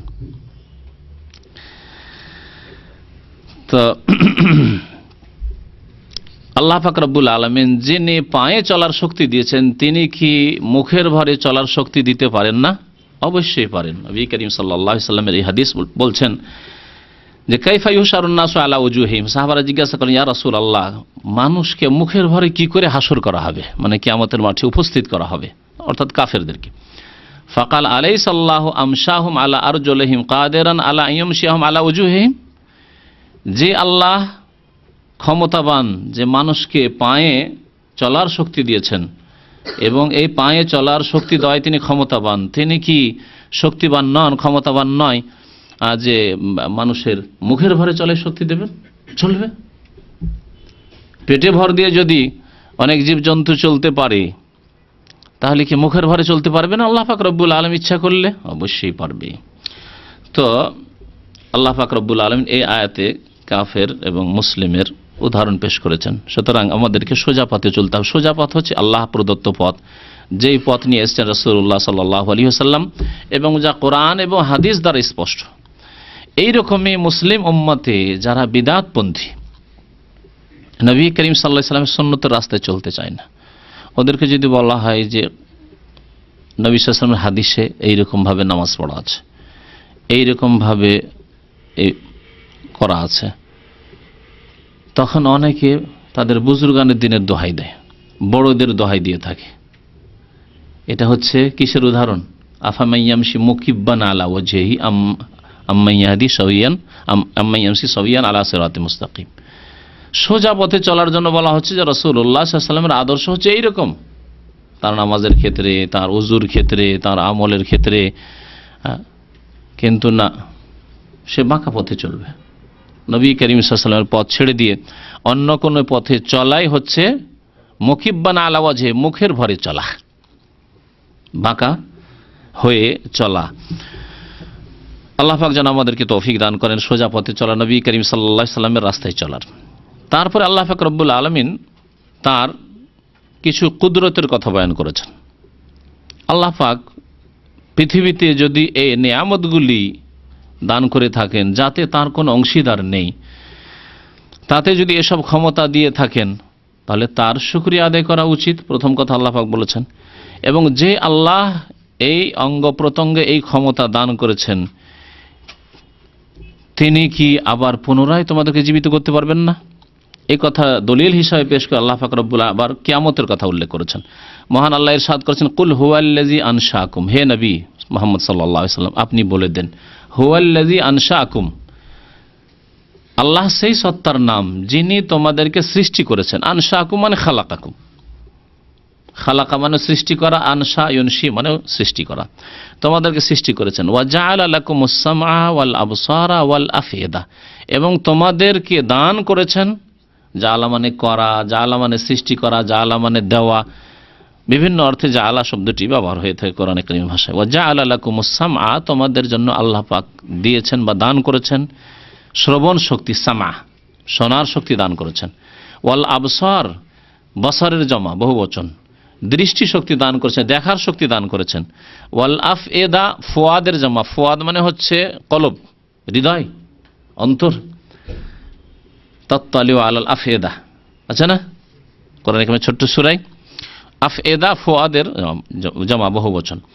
তোমাদেরকে আল্লাহ পাক রব্বুল আলামিন অন্তঃকরণ দান করেছেন, হৃদয় দান করেছেন, এসব আল্লাহ পাক দান করেছেন। কালিলাম মা তাশকুরুন, তবুও তোমরা খুব অল্পই শুকরিয়া আদায় করো। এক তো অল্প লোকই শুকরিয়া আদায় করে, আর যারাও আল্লাহ পাকের শুকরিয়া আদায় করে অল্পই করে। অনেক ফরজে গাফিলতি, সুন্নতে তো গাফিলতি আছেই, হারাম থেকে নাজায়েজ থেকে বেঁচে থাকার ক্ষেত্রে গাফিলতি আছে, ফরজেও গাফিলতি। কালিলাম মা তাশকুরুন, এক যদি দেখা যায় মানুষের সংখ্যা হিসাবে, তাহলে অধিকাংশ মানুষ শুকরিয়া আদায় করে না, বরং আল্লাহ পাকের সাথে কুফরি করেছে। ওয়াশকুরুলি ওয়ালা তাকফুরুন, আল্লাহ বলছেন আল্লাহ আমার শুকরিয়া আদায় করো, আমার সাথে কুফরি করিও না। অধিকাংশ লোক কুফরি করেছে শিরকের মাধ্যমে, অস্বীকারের মাধ্যমে, অথবা এমন কিছু ছেড়ে দেওয়ার মাধ্যমে যা কুফরি তাকলিপ্ত করেছে।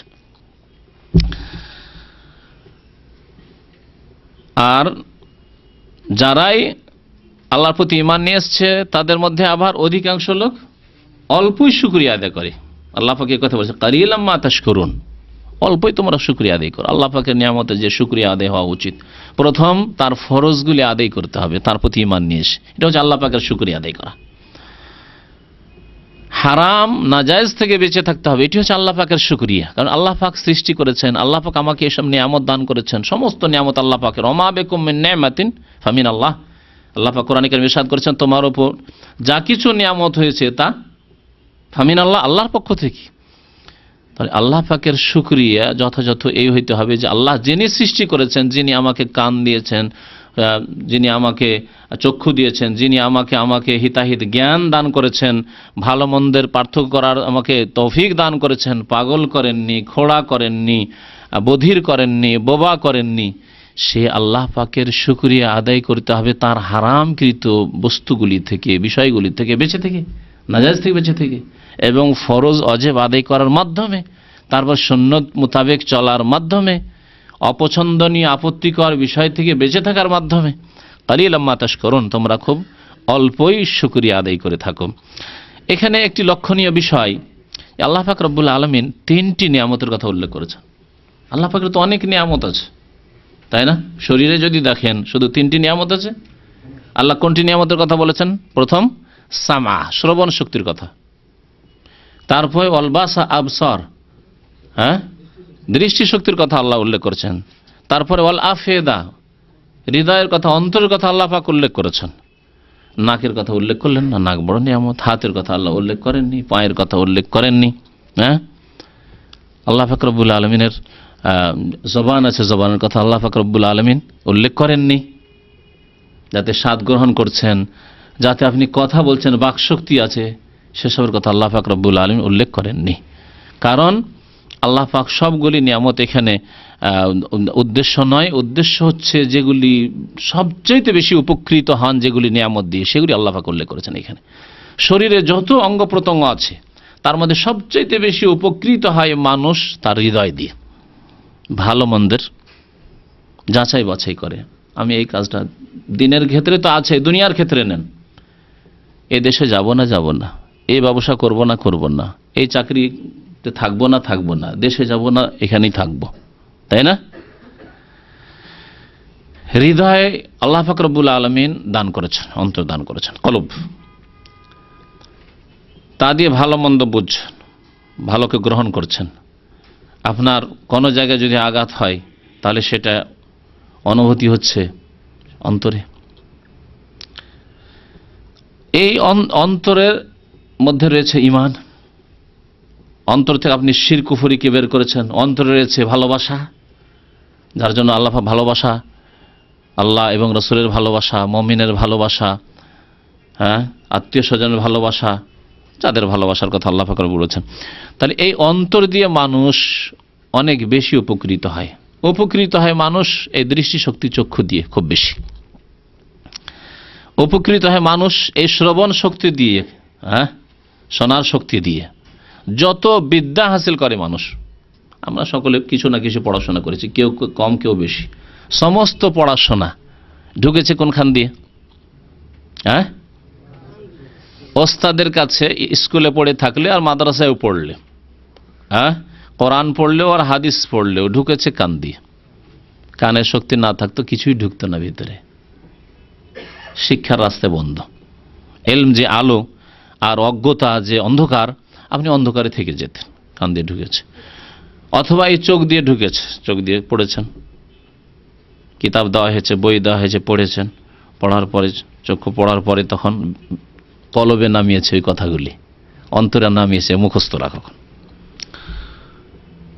কানে শুনেছেন, সে সরাসরি ওস্তাদের শোনেন, আর ক্যাসেটে শোনেন, সিডিতে শোনেন, যাতেই শোনেন, আজকালকার জামানায় যেখানে শোনেন না, ভালো শুনলেন না মন্দ শোনেন, ভালোটাকে নামিয়েছেন এবং অন্তরে গ্রহণ করেছেন। আর খারাপকে কান দিয়ে শুনলেও তারপরে অন্তর বিবেক বিবেচনা করেছেন, না এটা খারাপ কথা, এটা খারাপ কাজ, সুতরাং এটা করা যাবে না, এটা মানা যাবে না। দেখেন কত উপকৃত হয়েছেন আপনি এবং আমি, আমরা সকলেই এই তিনটি নিয়ামত থেকে। আল্লাহ পাক এই তিনটি নিয়ামতের কথা উল্লেখ করে আল্লাহ তার ইহসানের কথা উল্লেখ করেছেন, অনুগ্রহের কথা। তারপর আল্লাহ পাক ইরশাদ করছেন আর এক কুদরতের কথা, কুল হুয়াল্লাযী যারাআকুম ফিল আরদ, হে নবী আপনি বলে দেন আল্লাহ তো সেই সত্তা যার ইবাদত হওয়া উচিত। এগুলি নিয়ামত আল্লাহ পাক এই জন্য উল্লেখ করেছেন যে যিনি এই নিয়ামত দিয়েছেন তার ইবাদত করবে, তাকে সেজদা করবে, না অন্য কাউকে করবে। যিনি পেয়েছেন তোমার মতো, তারা তো সৃষ্টি করেনি।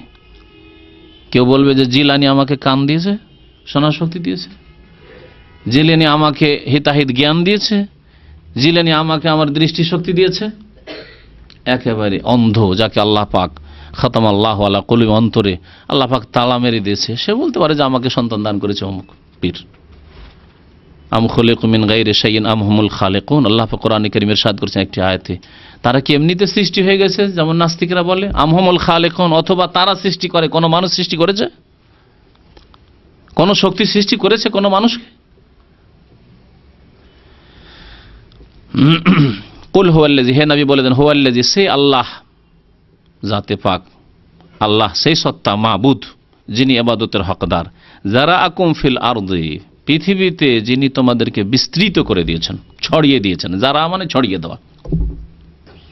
একজনকে আল্লাহ সৃষ্টি করেন আদম আলাইহিস সালাম, দ্বিতীয় সৃষ্টি করলেন হাওয়াকে, তারপরে আল্লাহ পাক ছড়াতে ছড়াতে ছড়াতে ছড়াতে অসংখ্য মানুষকে ছড়িয়ে দিলেন। মহান আল্লাহ ইরশাদ করেছেন, যে আয়াতগুলি পাঠ করা হয় আপনার সুন্নতি খুতবায়, তার মধ্যে একটি আয়াত আছে সূরা নিসার প্রথম আয়াত, ইয়া আইয়ুহান নাসু তাকু রাব্বাকুমুল্লাযী খালাকাকুম মিন নাফসিন ওয়াহিদা, হ্যাঁ, এক ব্যক্তি থেকে, ওয়া খালাকা মিনহা যাওজাহা, তার বিবিকে আল্লাহ সৃষ্টি করলেন, ও বাসসা মিনহুমা, ওই দুইজন থেকে আল্লাহ পাক, বাসসা মানে ছড়িয়ে দেওয়া, যারা মানে ছড়িয়ে দেওয়ার, বাসসা মানেও ছড়িয়ে দেওয়া, বাসসা মিনহুমা রিজালান কাসীরান ওয়া নিসা, বহু পুরুষকে আল্লাহ পাক পৃথিবীতে, কত পুরুষ মানুষ দুনিয়াতে, কত রকমের, কত রঙের, বেটে খাটো, শিক্ষিত অশিক্ষিত, চালাক নির্বোধ, ওয়া নিসা, অসংখ্য নারীদেরকে আল্লাহ পাক ছড়িয়ে দিলেন, বাসসা মিনহুমা রিজালান কাসীরান ওয়া নিসা।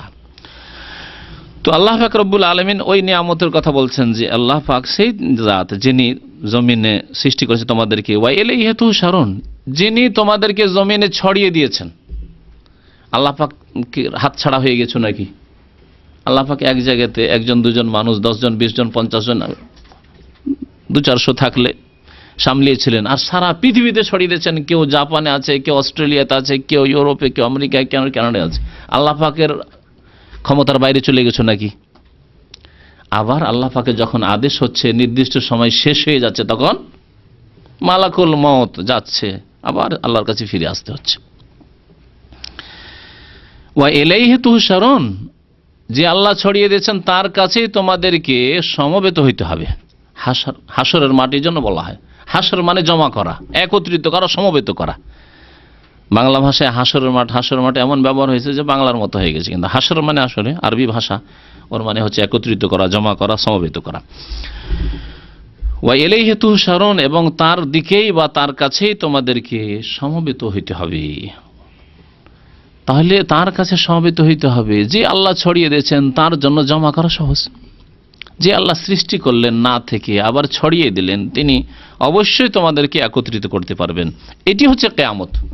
যে কিয়ামতকে অস্বীকার করে থাকে অনেক কাফের মুশরিক, আরবের মুশরিকরা অনেকে পরকালকে অস্বীকার করত, যদিও সকলে অস্বীকার করতো না, কিন্তু শুধু পরকালে বিশ্বাসী হয়েও নাজাত পাওয়া যাবে না, কারণ মুহাম্মদ রাসূলুল্লাহ সাল্লাল্লাহু আলাইহি সাল্লামের রিসালাতে বিশ্বাসী হয়নি। কোন কাফের মুশরিক জাহেলিয়াতের জামানায়, নবী সাল্লাল্লাহু আলাইহি ওয়াসাল্লামের জামানায় যদি মনে করে যে মরার পরে পরকাল আছে, আমরা ভালো কাজ তো করি, আমরা কিছু হজ করি, ভালো কাজ করি, কিন্তু তারা মুহাম্মদুর রাসূলুল্লাহর রিসালাতের শাহাদাত মানতে রাজি হয়নি। তোমাকে রসুল কি করে মানবো? আরে রসুল বানিয়ে আল্লাহ কোন বড় নেতাকে বানাইতো। লাউলা নুজিলা হাযাল কুরআনু আলা রাজুলিন মিনাল কারিয়াতাইন আযীম, আল্লাহ পাক তাদের কথা উল্লেখ করে তারা প্রস্তাব পেশ করেছিল, যদি নবী বানাইতে হয় আল্লাহ পাককে আরবে, তাহলে দুটো বড় শহর আছে মক্কা আর তায়েফ পাশাপাশি, আর এই দুই শহরের বড় বড় নেতারা আছে, তার মধ্যে কোন এক নেতাকে রসুল বানাইতো। ইতিমকে আল্লাহ কেন নবী বানাইলো? আল্লাহ বলছেন যে তোমরা ভাগ করবে না আল্লাহ ভাগ করবেন? যিনি দান করছেন তিনি ভাগ করবেন। আহম ইয়াকসিমুনা রাহমাতা রাব্বিক, তোমার রবের রহমত ভাগ বন্টন করার অধিকারী তারা, আমি ভাগ করব, আমি দান করেছি, আমার মনোনয়ন, আমার বাছাই। তো আল্লাহ পাক রব্বুল আলামিন ইরশাদ করছেন যে তারা অনেকে অস্বীকার করত। বলছিলাম যে যারা অস্বীকার করেও নি আখিরাতকে, তারা নবীর রিসালাত মানেনি, আর তাওহীদও মানেনি, লা ইলাহা ইল্লাল্লাহ মানেনি। তারা বলতো না এক ইলাহ না, অনেক ইলাহ আছে, আল্লাহ বড়, সৃষ্টিকর্তা তিনি, কিন্তু আল্লাহ পর্যন্ত পৌঁছার জন্য অনেক মাবুদের দরকার আছে, লাত, উজ্জা, মানাত, হুবাল এসবের প্রয়োজন আছে। এই কথাই যদি কোনো মাজারপন্থী কবর পূজারী বলে যে আল্লাহর, আমরা আল্লাহকে মানি, কলেমা তো পড়ি, কিন্তু ওলি আউলিয়া, পীর মুর্শিদিন এরা আমাদেরকে আল্লাহর নিকটে পৌঁছে দেবে, এটি ছিল আরবের কোরাইশ বা মুশরিকদের বহুত্ববাদ এবং শিরক। মানা আবুদুহুম ইল্লা লিয়ুকাররিবুনা ইলাল্লাহি যুলফা, ওরা বলতো যে আমরা ওই বড় মাবুদেরই পূজা করি, আর এদের যে পূজা করি কি জন্য? ইল্লা লিয়ুকাররিবুনা, আল্লাহর নিকটবর্তী করে দেবে আমাদেরকে, সেই জন্য ওসিলা, মাধ্যম।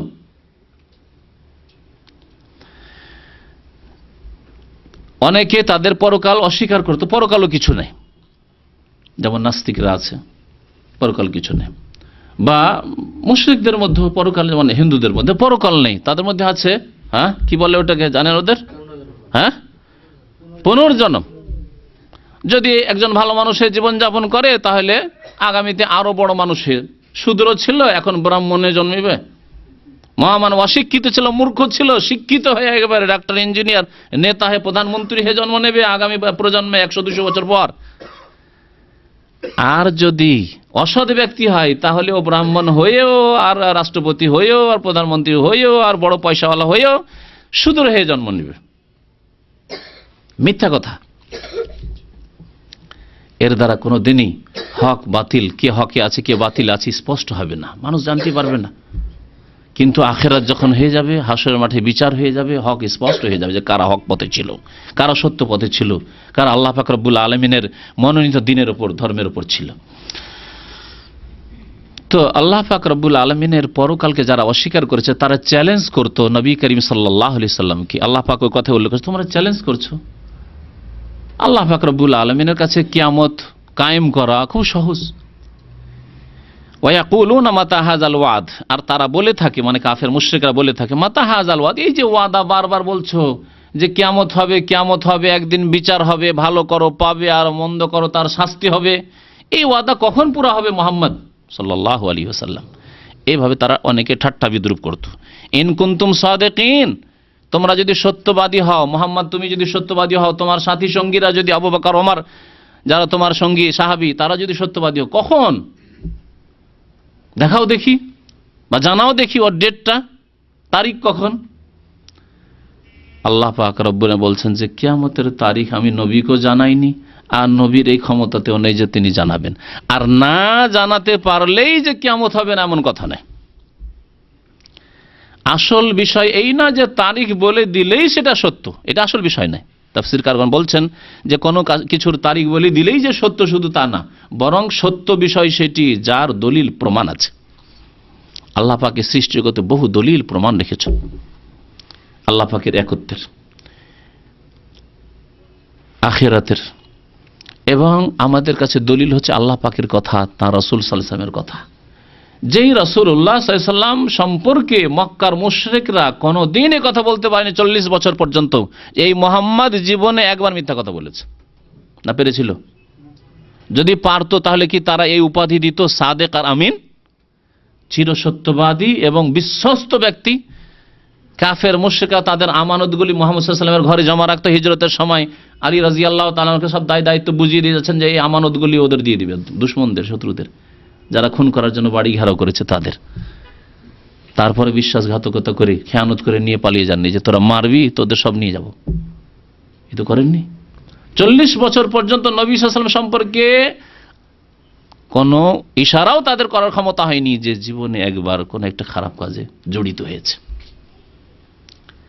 আর যখনই বলেন কুলু লা ইলাহা ইল্লাল্লাহ তুফলিহু, বলো আল্লাহ ছাড়া কেউ সত্য মাবুদ নেই, তোমরা তাতেই মুক্তি পাবে, না হলে কোনো মুক্তি নেই তোমাদের আল্লাহর আযাব থেকে, জাহান্নাম থেকে, আল্লাহর গজব থেকে।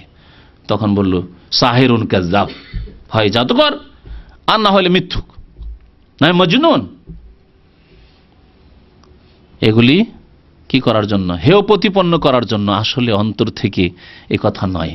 অনেকের অন্তর থেকে কথা ছিল না, বরং এগুলি শয়তানি ছিল যে মানুষকে বিভ্রান্ত করার জন্য, কখন একে পাগল বলে দাও, হেয় প্রতিপন্ন করো, তাহলে লোকেরা, সমাজের লোকেরা ওকে মানবে না। জাদুকর বলে দাও, জাদুকরের কথা কে মানে? মিথ্যুক বলে দাও, তাহলে মিথ্যুকের কথা কে মানবে? এইভাবে লোকজনকে সত্য থেকে দূরে রাখো। আর কিছু লোক মূর্খ ছিল, মোটা খায় মোটা বুঝে, বুঝারও চেষ্টা করে না, মনে করতো যে হইতে পারে যে জাদুকর, হতে পারে যে মৃত্যুক, হতে পারে যে পাগলামি করছে। আল্লাহ পাক রব্বুল বলছেন যে তারা চ্যালেঞ্জ করে,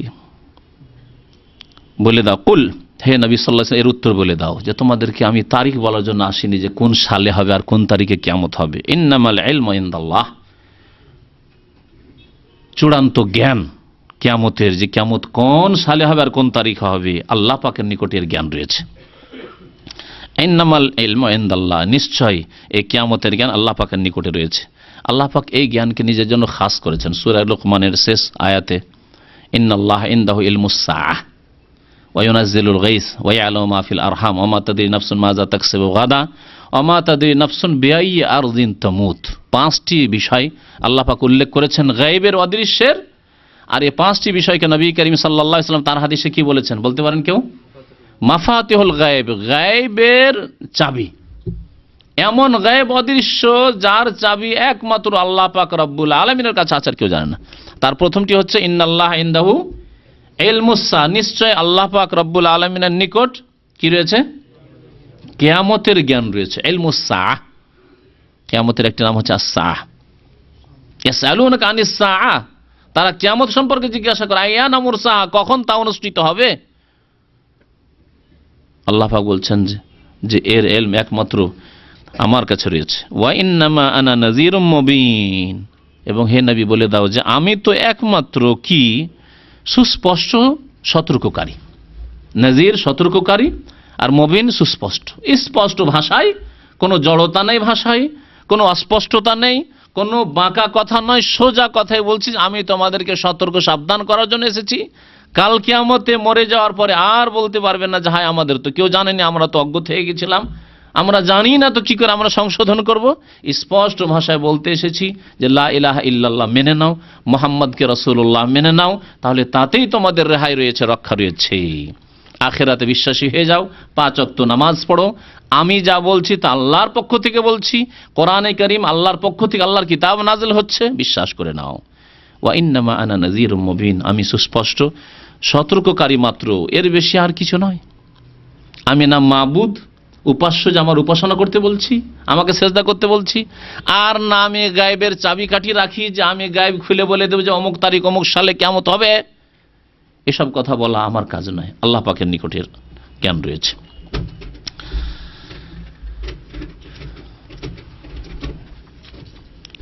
আল্লাহ পাক রব্বুল আলামিন তার বলছেন ফালাম্মা রাউহু যুলফা, যখন তারা কিয়ামতকে নিকটবর্তী দেখবে। ফালাম্মা রাউহু যুলফা, এই যারা চ্যালেঞ্জ করেছিল, যারা বারবার নবী সাল্লাল্লাহু আলাইহি ওয়াসাল্লামকে বলেছিল, বা এখন আজকালকার জামানায় যারা আরে পরকাল পরকাল, এগুলো হুজুরদের কথা। এক শ্রেণীর মুনাফিক শ্রেণীর, জন্মগত যারা মুসলমান কিন্তু ঈমান ইসলাম বিশ্বাসী নয়, আখিরাতে বিশ্বাসী নয়, তাদের অবস্থা এরকম। অথবা যারা কাফের, বেদিন, পরকালে বিশ্বাসী নয়, আর এগুলো কথা ওই রকম পুনর্জন্মের মতো, হিন্দুদের পুনর্জন্ম আর মুসলমানদের আখিরাতের কথা, দুটোকে একরকম মনে করলো। ওদের অবস্থা কি হবে? আল্লাহ বলছেন ফালাম্মা রাউহু যুলফাতান, যখন কিয়ামতকে নিকটবর্তী দেখবে। এখন কিয়ামতের লক্ষণ ভালোভাবে স্পষ্ট হয়ে গেছে।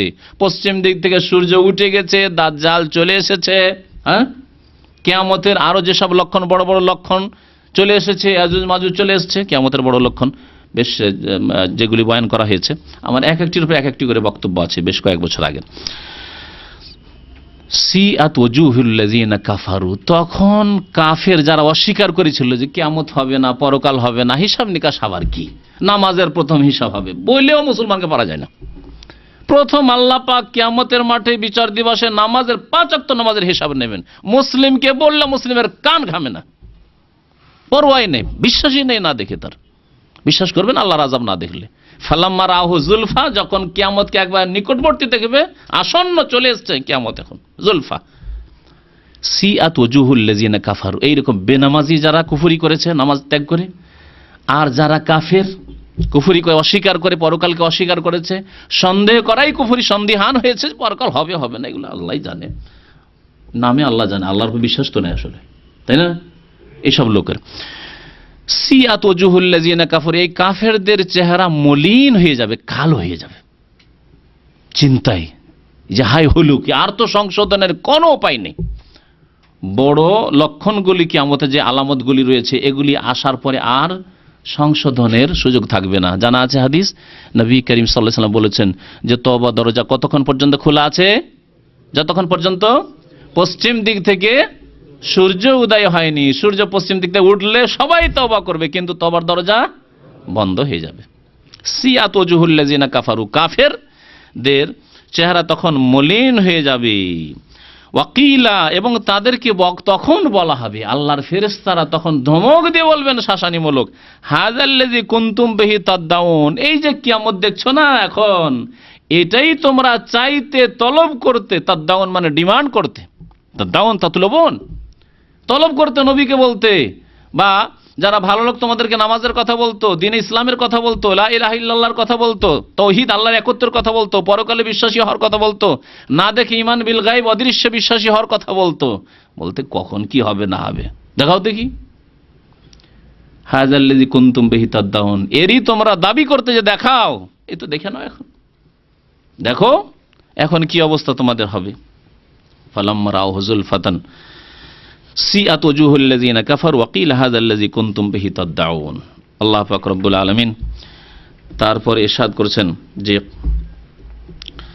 কুল আরাআইতুম ইন আহলাকানি আল্লাহু মান ইয়াউ রাহিমানা ফামান ইউজিরুল কাফিরিন মিন আযাবিন আলিম। এখানে আরেকটি প্রসঙ্গ আল্লাহ পাক রব্বুল উল্লেখ করেছেন। কোরআনে কারীমের প্রসঙ্গগুলি যখন নাজিল হয় তখনকার অবস্থা দেখে আল্লাহ পাক রব্বুল আলামিন উল্লেখ করেছেন। এই সূরা হচ্ছে মক্কি সূরা।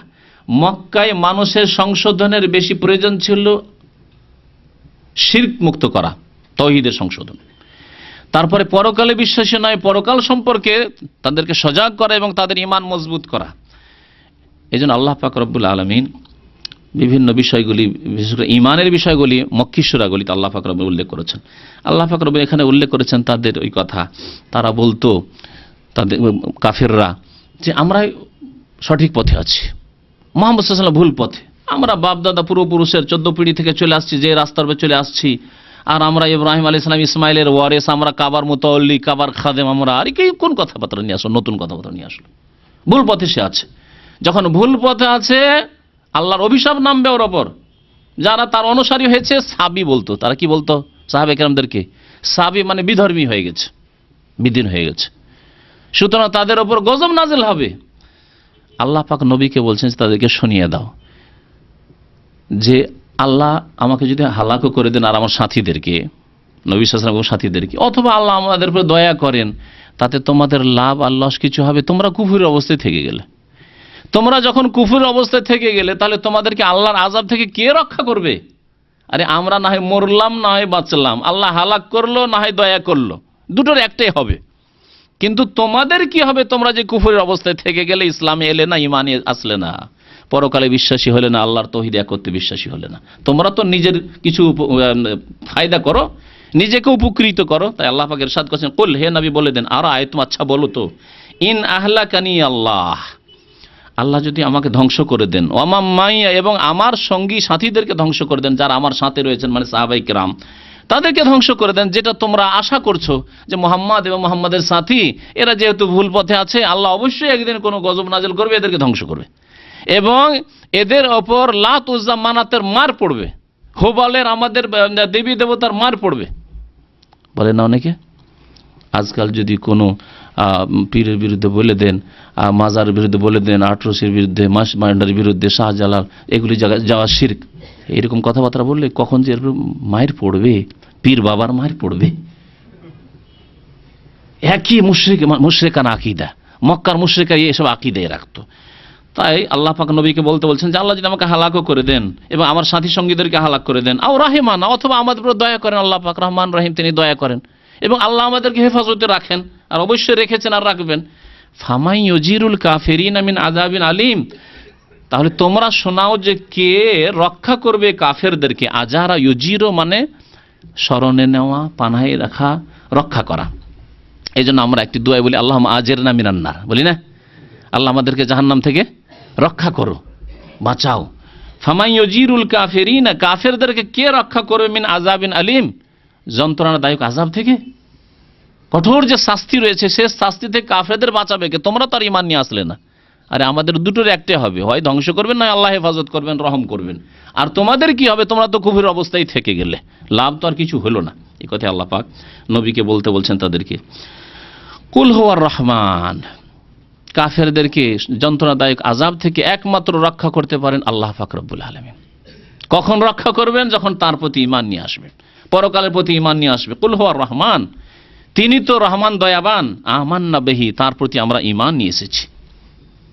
নবী করিম সাল্লাল্লাহু আলাইহি ওয়াসাল্লাম কে আল্লাহ বলছেন যে বলে দেন যে আমরা তার প্রতি ঈমান নিয়ে এসেছি, আমার সাথী সঙ্গীগণ ঈমান নিয়ে এসেছি।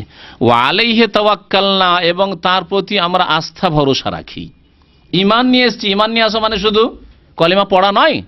আজকালকার মুসলিমও ঈমান নিয়ে আসার অর্থ বোঝে। ঈমান নিয়ে আসা মানে যেসব বিষয়গুলি বিশ্বাস করতে বলেছেন আল্লাহ পাক রব্বুল আলামিন এবং তার রাসূল সাল্লাল্লাহু আলাইহি ওয়াসাল্লাম, তা কি করা? বিশ্বাস করা। এবং ঈমানের অন্তর্ভুক্ত হচ্ছে তাওয়াক্কুল, ভরসা। আল্লাহর উপর ভরসা রাখা হচ্ছে ঈমানের অন্তর্ভুক্ত। তারপর অতিরিক্ত আম মানে ব্যাপক অর্থ ঈমান বলার পরে খাস বিষয়, বিশেষ বিষয়টি, ভরসার বিষয়টিকে আল্লাহ পাক রব্বুল আলামিন এখানে উল্লেখ করেছেন। কারণ যদি আল্লাহর প্রতি ঈমান থাকে তো অবশ্যই আস্থা থাকবে। আর যদি আল্লাহর উপর ভরসা দেখেন দুর্বল, তার মানে ঈমানে আপনার দুর্বলতা আছে। ঈমান অবশ্যই আপনার যত ঈমান মজবুত হবে তত বেশি আপনার আল্লাহর উপর ভরসা। আর যদি আল্লাহর উপর ভরসা কম, তার মানে ঈমানে কমজোরি আছে, দুর্বলতা আছে। কুল হুয়ার রহমান আমান্না বিহি, তার প্রতি ঈমান নিয়ে এসেছি আমরা। ওয়া আলাইহি তাওয়াক্কালনা, এবং তার উপর আমরা আস্থা ভরসা রাখি। ফাসাতা'লামুনা মান হুয়া ফি দালালিম মুবিন, শীঘ্রই তোমরা জানতে পারবে। সিন মানে শীঘ্রই, অচিরেই, তাড়াতাড়ি, এই সিন শব্দের অর্থ। তা'লামুনা জানতে পারবে তোমরা, এই জন্য শীঘ্রই জানতে পারবে বলছি। ফাসাতাআলাম, সুতরাং তোমরা শীঘ্রই জানতে পারবে হে কাফের মুশরিক, যারা আল্লাহ বিশ্বাসী হও না, পরকালে বিশ্বাসী হও না, অদৃশ্য বিশ্বাসী হও না, না দেখে বিশ্বাস করতে চাও না, মান হুয়া ফি দালালিম মুবিন, কে সুস্পষ্ট ভ্রষ্টতায় রয়েছে, স্পষ্ট গুমরাহিতে কে রয়েছে, ভুল পথে কে রয়েছে, শীঘ্রই তোমরা জানতে পারবে। মওতের সাথে সাথে জানতে পারবে, মওত চলে আসলে জানতে পারবে, মওতের দৃশ্য যখন দেখবে, পৃথিবীতে আসার জন্য আকাঙ্ক্ষা করবে যে আল্লাহ ফির রব্বির যেমন, আল্লাহ আর ফিরাবেন না, স্পষ্ট হয়ে গেছে। আর যখন বিচার দিবস কায়েম হবে তখন ভালো করে জানতে পারবে, যখন হিসাব নিকাশ হয়ে জাহান্নামে যাবে পাপিষ্ঠ গুনাহগার কাফের বেদিন, আর মুমিনরাকে আল্লাহ পাক রব্বুল জান্নাতে দেবেন, ফাসাতাআলামুন, তখন স্পষ্ট জানতে পারবে যে কে গুমরাহিতে ছিল, মুহাম্মদ সাল্লাল্লাহু আলাইহি সাল্লাম তার সাথী সঙ্গীরা গুমরাহিতে ছিল না তোমরা গুমরাহিতে ছিলে। আজকে বিদআতপন্থীদেরকেও বলছি, যারা এই মুহররম মাসে শোক মাতম করলো আর বুক চাপড়ালো আর কত যে রক্তে রক্তিত করলো নিজেকে, নিজের ছেলে মেয়েদেরকে, 1400 বছর ধরে শোক করতে আছে, দুনিয়াতে এই হক আর বাতিলের ফয়সালা হবে না। ফাসাতাআলামুনা মান হুয়া ফি দালালিম মুবিন।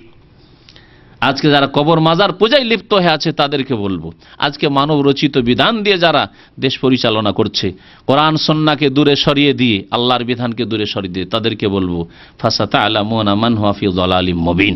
আজকে যারা বেনামাজি হয়ে আছে আর তাদেরকে নামাজের কথা বললেও গায়বে বিশ্বাস হয় না যে আল্লাহ পাক কাল কিয়ামতে প্রথম নামাজের হিসাব নেবেন, নামাজে ফেল হলে আপনার মা বাবাকে সমস্ত টাকা পয়সা সারা জিন্দেগির পাঠিয়ে দেওয়া কোনো কাজে আসবে না, কোনো কাজে আসবে না। আপনার রমজান মাসের রোজা আর নফল আর তাহাজ্জুদ আর ওই আপনার তারাবি আর কিয়ামুল লাইল এসব কোনো কাজে আসবে না। সারা বছর আপনি নামাজ পড়েন, শুধু মৌসুমী এক মাসের নামাজি। ফাসাতাআলামুন, সেই দিন শীঘ্রই জানতে পারবে, যেদিন মওত আসবে বা হাসরের মাঠে বিচার দিবসে, মান হুয়া ফি দালালিম মুবিন, কে স্পষ্ট গুমরাহিতে ছিল।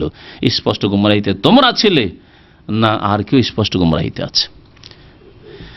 এইভাবে প্রত্যেক বক্র পথে যারা চলে তাদেরকে বলবো যে যারা বাঁকা পথে আছো এখনো সোজা পথে এসো, না হলে সেই দিন ফাসাতাআলামুনা মান হুয়া ফি দালালিম মুবিন, স্পষ্ট গুমরাহিতে কারা আছে, ভুল পথে কারা আছে তারা তখন টের পাবে। তারপরে আল্লাহ পাক রব্বুল আলামিন শেষ আয়াতে ইরশাদ করছেন তার এক মহান কুদরতের কথা এবং তার এক বড় নিয়ামতের কথা, যে নিয়ামত দিয়ে আল্লাহ পাক সমস্ত জীবকে সৃষ্টি করেছেন। কোন নিয়ামত দিয়ে আল্লাহ পাক সমস্ত জীবকে সৃষ্টি করেছেন? পানি দিয়ে।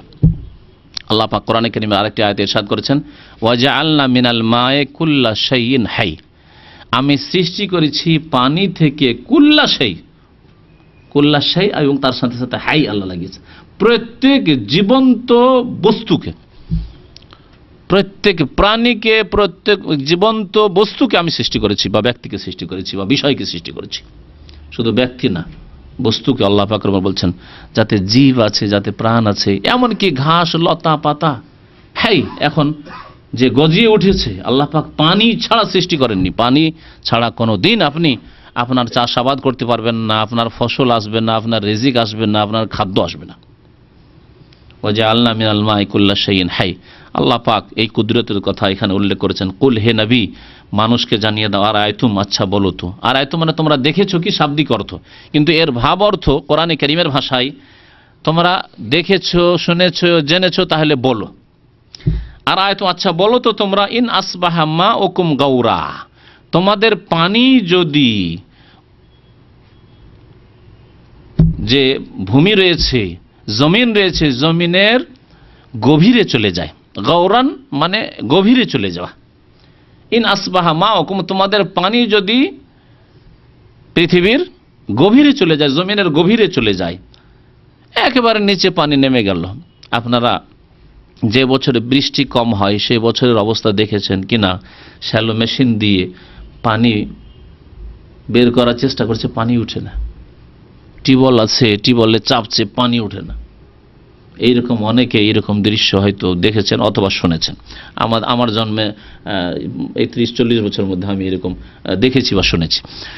তো আল্লাহ পাক রব্বুল আর সামান্য আছে আশেপাশে পানি, একটু দূরে চলে গেছে, তাতে এই অবস্থা হয়েছে। তাই আল্লাহ পাক যদি আরো যদি ভূগর্ভে নামিয়ে দেন, আরো ভূগর্ভের গভীরে যদি নামিয়ে দেন, কুল, হে নবী বলে দেন তাদের, আর আয়তুম, আচ্ছা বলো তো, ইন আসবাহা মাউকুম গাওরা, তোমাদের পানি যদি ভূগর্ভের গভীরে চলে যায়, ফামাইয়াতিকুম বিমাইম মাইন, তাহলে কোন ব্যক্তি রয়েছে, কোন ক্ষমতা রয়েছে, ফামান কে রয়েছে, ইয়াতিকুম তোমাদের কাছে নিয়ে আসবে, বিমাইম মাইন প্রবাহমান পানি। মা পানি আর মাইন বলা হয় এমন পানি যেটা চলমান বা প্রবাহমান। আর দেখবেন যেগুলো পানি নিচে থেকে উঠে সেগুলো বয়ে বয়ে যায়। তো এই প্রবাহমান পানিকে কে নিয়ে এসে দিতে পারে? আর সবচাইতে পরিষ্কার পরিচ্ছন্ন পানি হচ্ছে প্রবাহমান পানি। পুকুরের পানি পরিষ্কার না, থেমে থাকা পানি পরিষ্কার পরিচ্ছন্ন নাই, ময়লা আবর্জনা পড়তে আছে, ওখানেই জমে আছে। যদি ময়লা আবর্জনা যদি নাপাকি নাও ফেলে তবুও ধুলো বালি এই সেই খড়কুটা লতা পাতা গাছের পাতা পড়ে খারাপ হয়ে যাচ্ছে। কিন্তু নদীর পানি দেখছেন, হ্যাঁ, প্রবাহিত পানি পরিষ্কার হয়ে আছে অধিকাংশ সময়। তারপরে মাটির তলা থেকে যে পানি উঠছে প্রবাহমান পানি, সে পানি কত পরিষ্কার।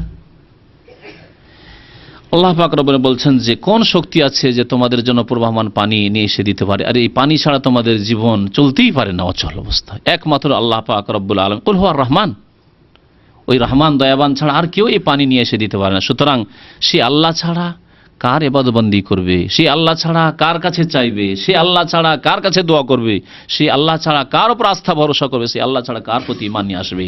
আল্লাহ পাক রব্বুল আলামিন যেন আমাদের গুনাহ খাতা মাফ করে দেন, অতীতে যা ভুল হয়েছে। আল্লাহ পাক আমাদেরকে ফরজ ওয়াজিব আদায় করার তৌফিক দান করেন। আল্লাহ পাক রব্বুল আলামিন আমাদেরকে হারাম নাজায়েজ কাজ থেকে, অন্যায় কাজ থেকে বেঁচে থাকার তৌফিক দান করেন। আল্লাহ আমাদেরকে 5 ওয়াক্ত নামাজ কায়েম করার জন্য তৌফিক দান করেন।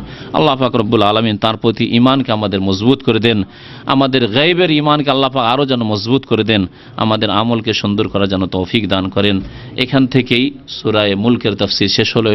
ইনশাআল্লাহ তাআলা আগামী সপ্তাহে সূরাতুল কালামের তাফসীর শুরু হবে। আল্লাহ পাক রব্বুল আলামিন যেন আমাদেরকে কোরআনুল কারীম বোঝার এবং তার দ্বারা আমাদের সংশোধন করার, তার দিকে মানুষকে দাওয়াত দেওয়ার এবং আমাদের নিজের জীবনে সংশোধন করার, নিজের সৎ আমলের তৌফিক যেন দান করেন। আল্লাহ পাক রব্বুল আমাদের আত্মীয় স্বজনদের আল্লাহ পাক রব্বুল আলামিন যেন ঈমান আমলের তৌফিক দান করেন। যারা বালা মুসিবতে রয়েছেন তাদের বালা মুসিবত আল্লাহ পাক যেন দূর করেন। আমিন ইয়া রাব্বাল আলামিন। ওয়া সাল্লাল্লাহু আলা নবিয়িনা মুহাম্মদ ওয়া আলা আলিহি ওয়া সাহবিহি আজমাইন। আজকে সময় আছে 15 মিনিট, যদি কোনো প্রশ্ন থাকে তো দিতে পারেন, লিখে দিলে ভালো হয়, তাতে যাতে হইচই না হয়। কাগজগুলো দেন। অসুবিধা নেই, 2-1টা প্রশ্ন মৌখিক হোক আর লিখে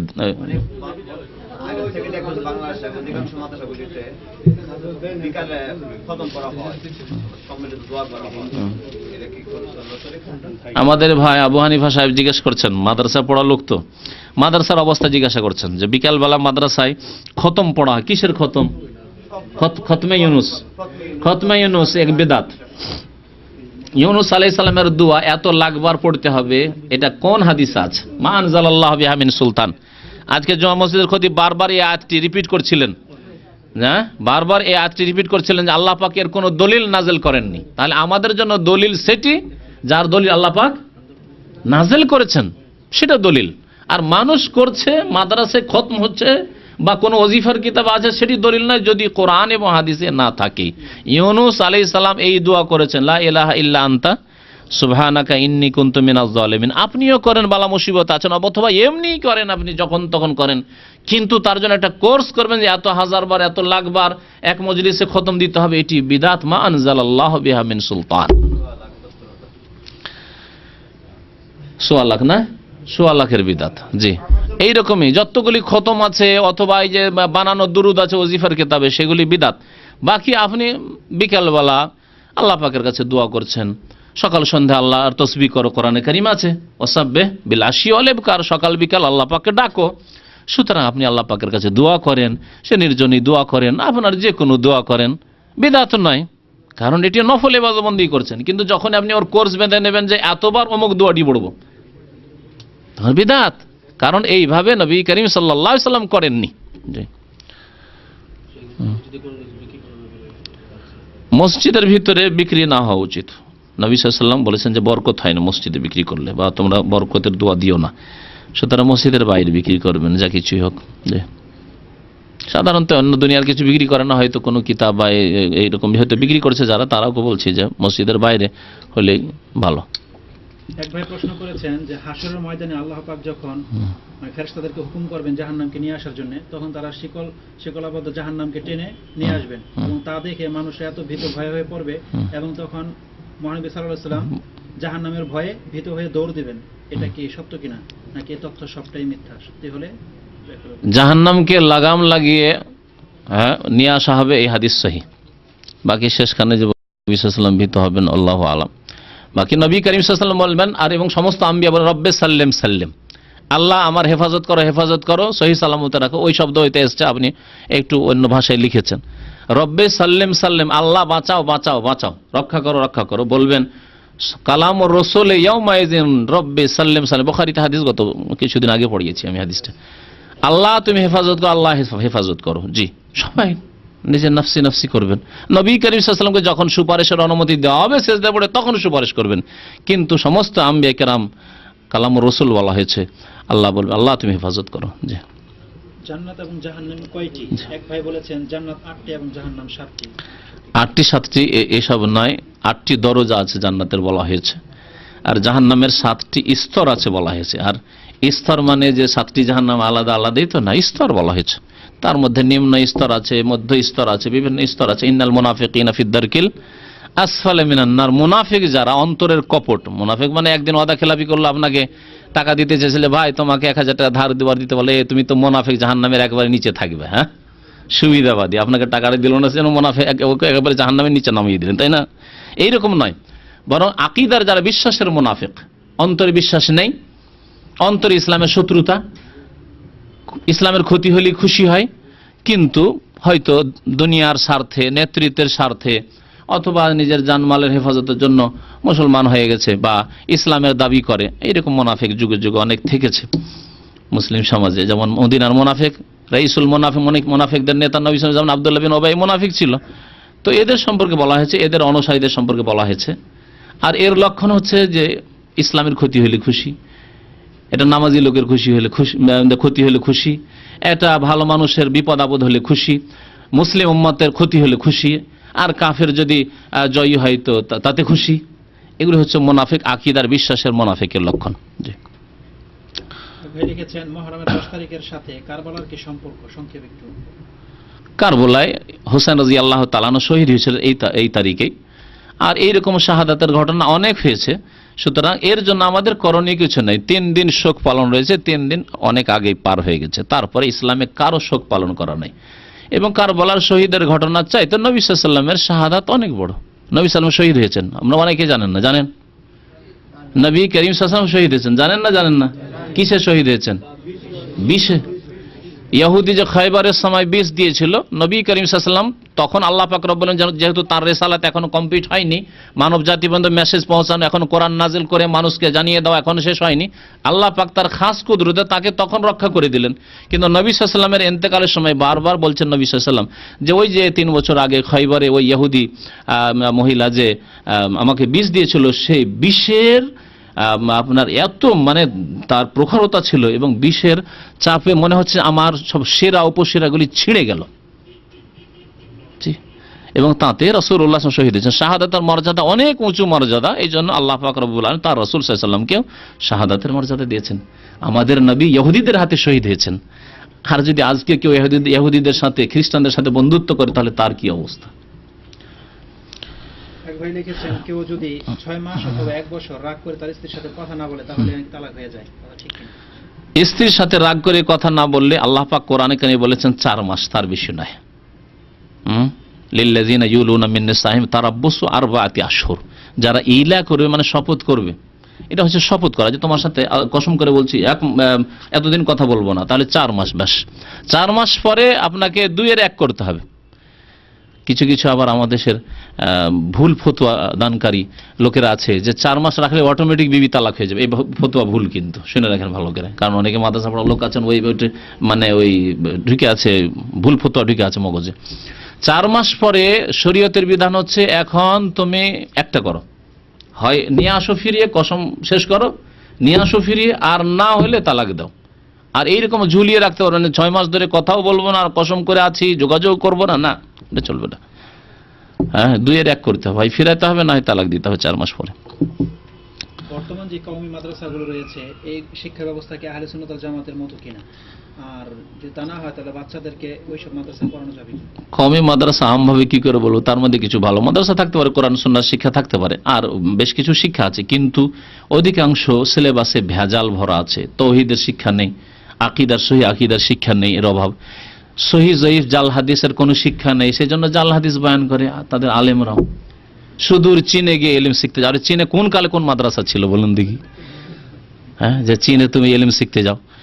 তো এইসব শিক্ষা ওই সব মাদ্রাসা থেকে এসছে যেখানে হাদিসের সহি জয়ীফের কোনো যাচাই হয় না। যে নিজেকে চিনলো সে রবকে চিনলো, মান আরাফা নাফসু ফাকাদ আরাফা রাব্বাহু। মিথ্যা কথা, জাল কথা বলে। নিজেকে চিনলে রবকে চিনলো, তো নিজেকে তো অনেকে চেনার বুদ্ধিমান গো, আল্লাহকে চিনতে পারলে নামাজি পড়তে পারলে না, তৌফিক হলো না। হ্যাঁ, তো এইরকম বহু হাদিস আছে। আউয়ালা মা খালাকাল্লাহু নূরি, প্রথম আমার নূর সৃষ্টি করলেন, জাল মিথ্যা কথা, কোনো হাদিসের কিতাবে নাই, না সহি না জয়ীফ, জাল মিথ্যা কথা। সহি হাদিস হচ্ছে আউয়ালা মা খালাকাল্লাহুল কালাম, প্রথম আল্লাহ কলমকে সৃষ্টি করলেন আর তাকদীর লিখতে বললেন। তো এইরকম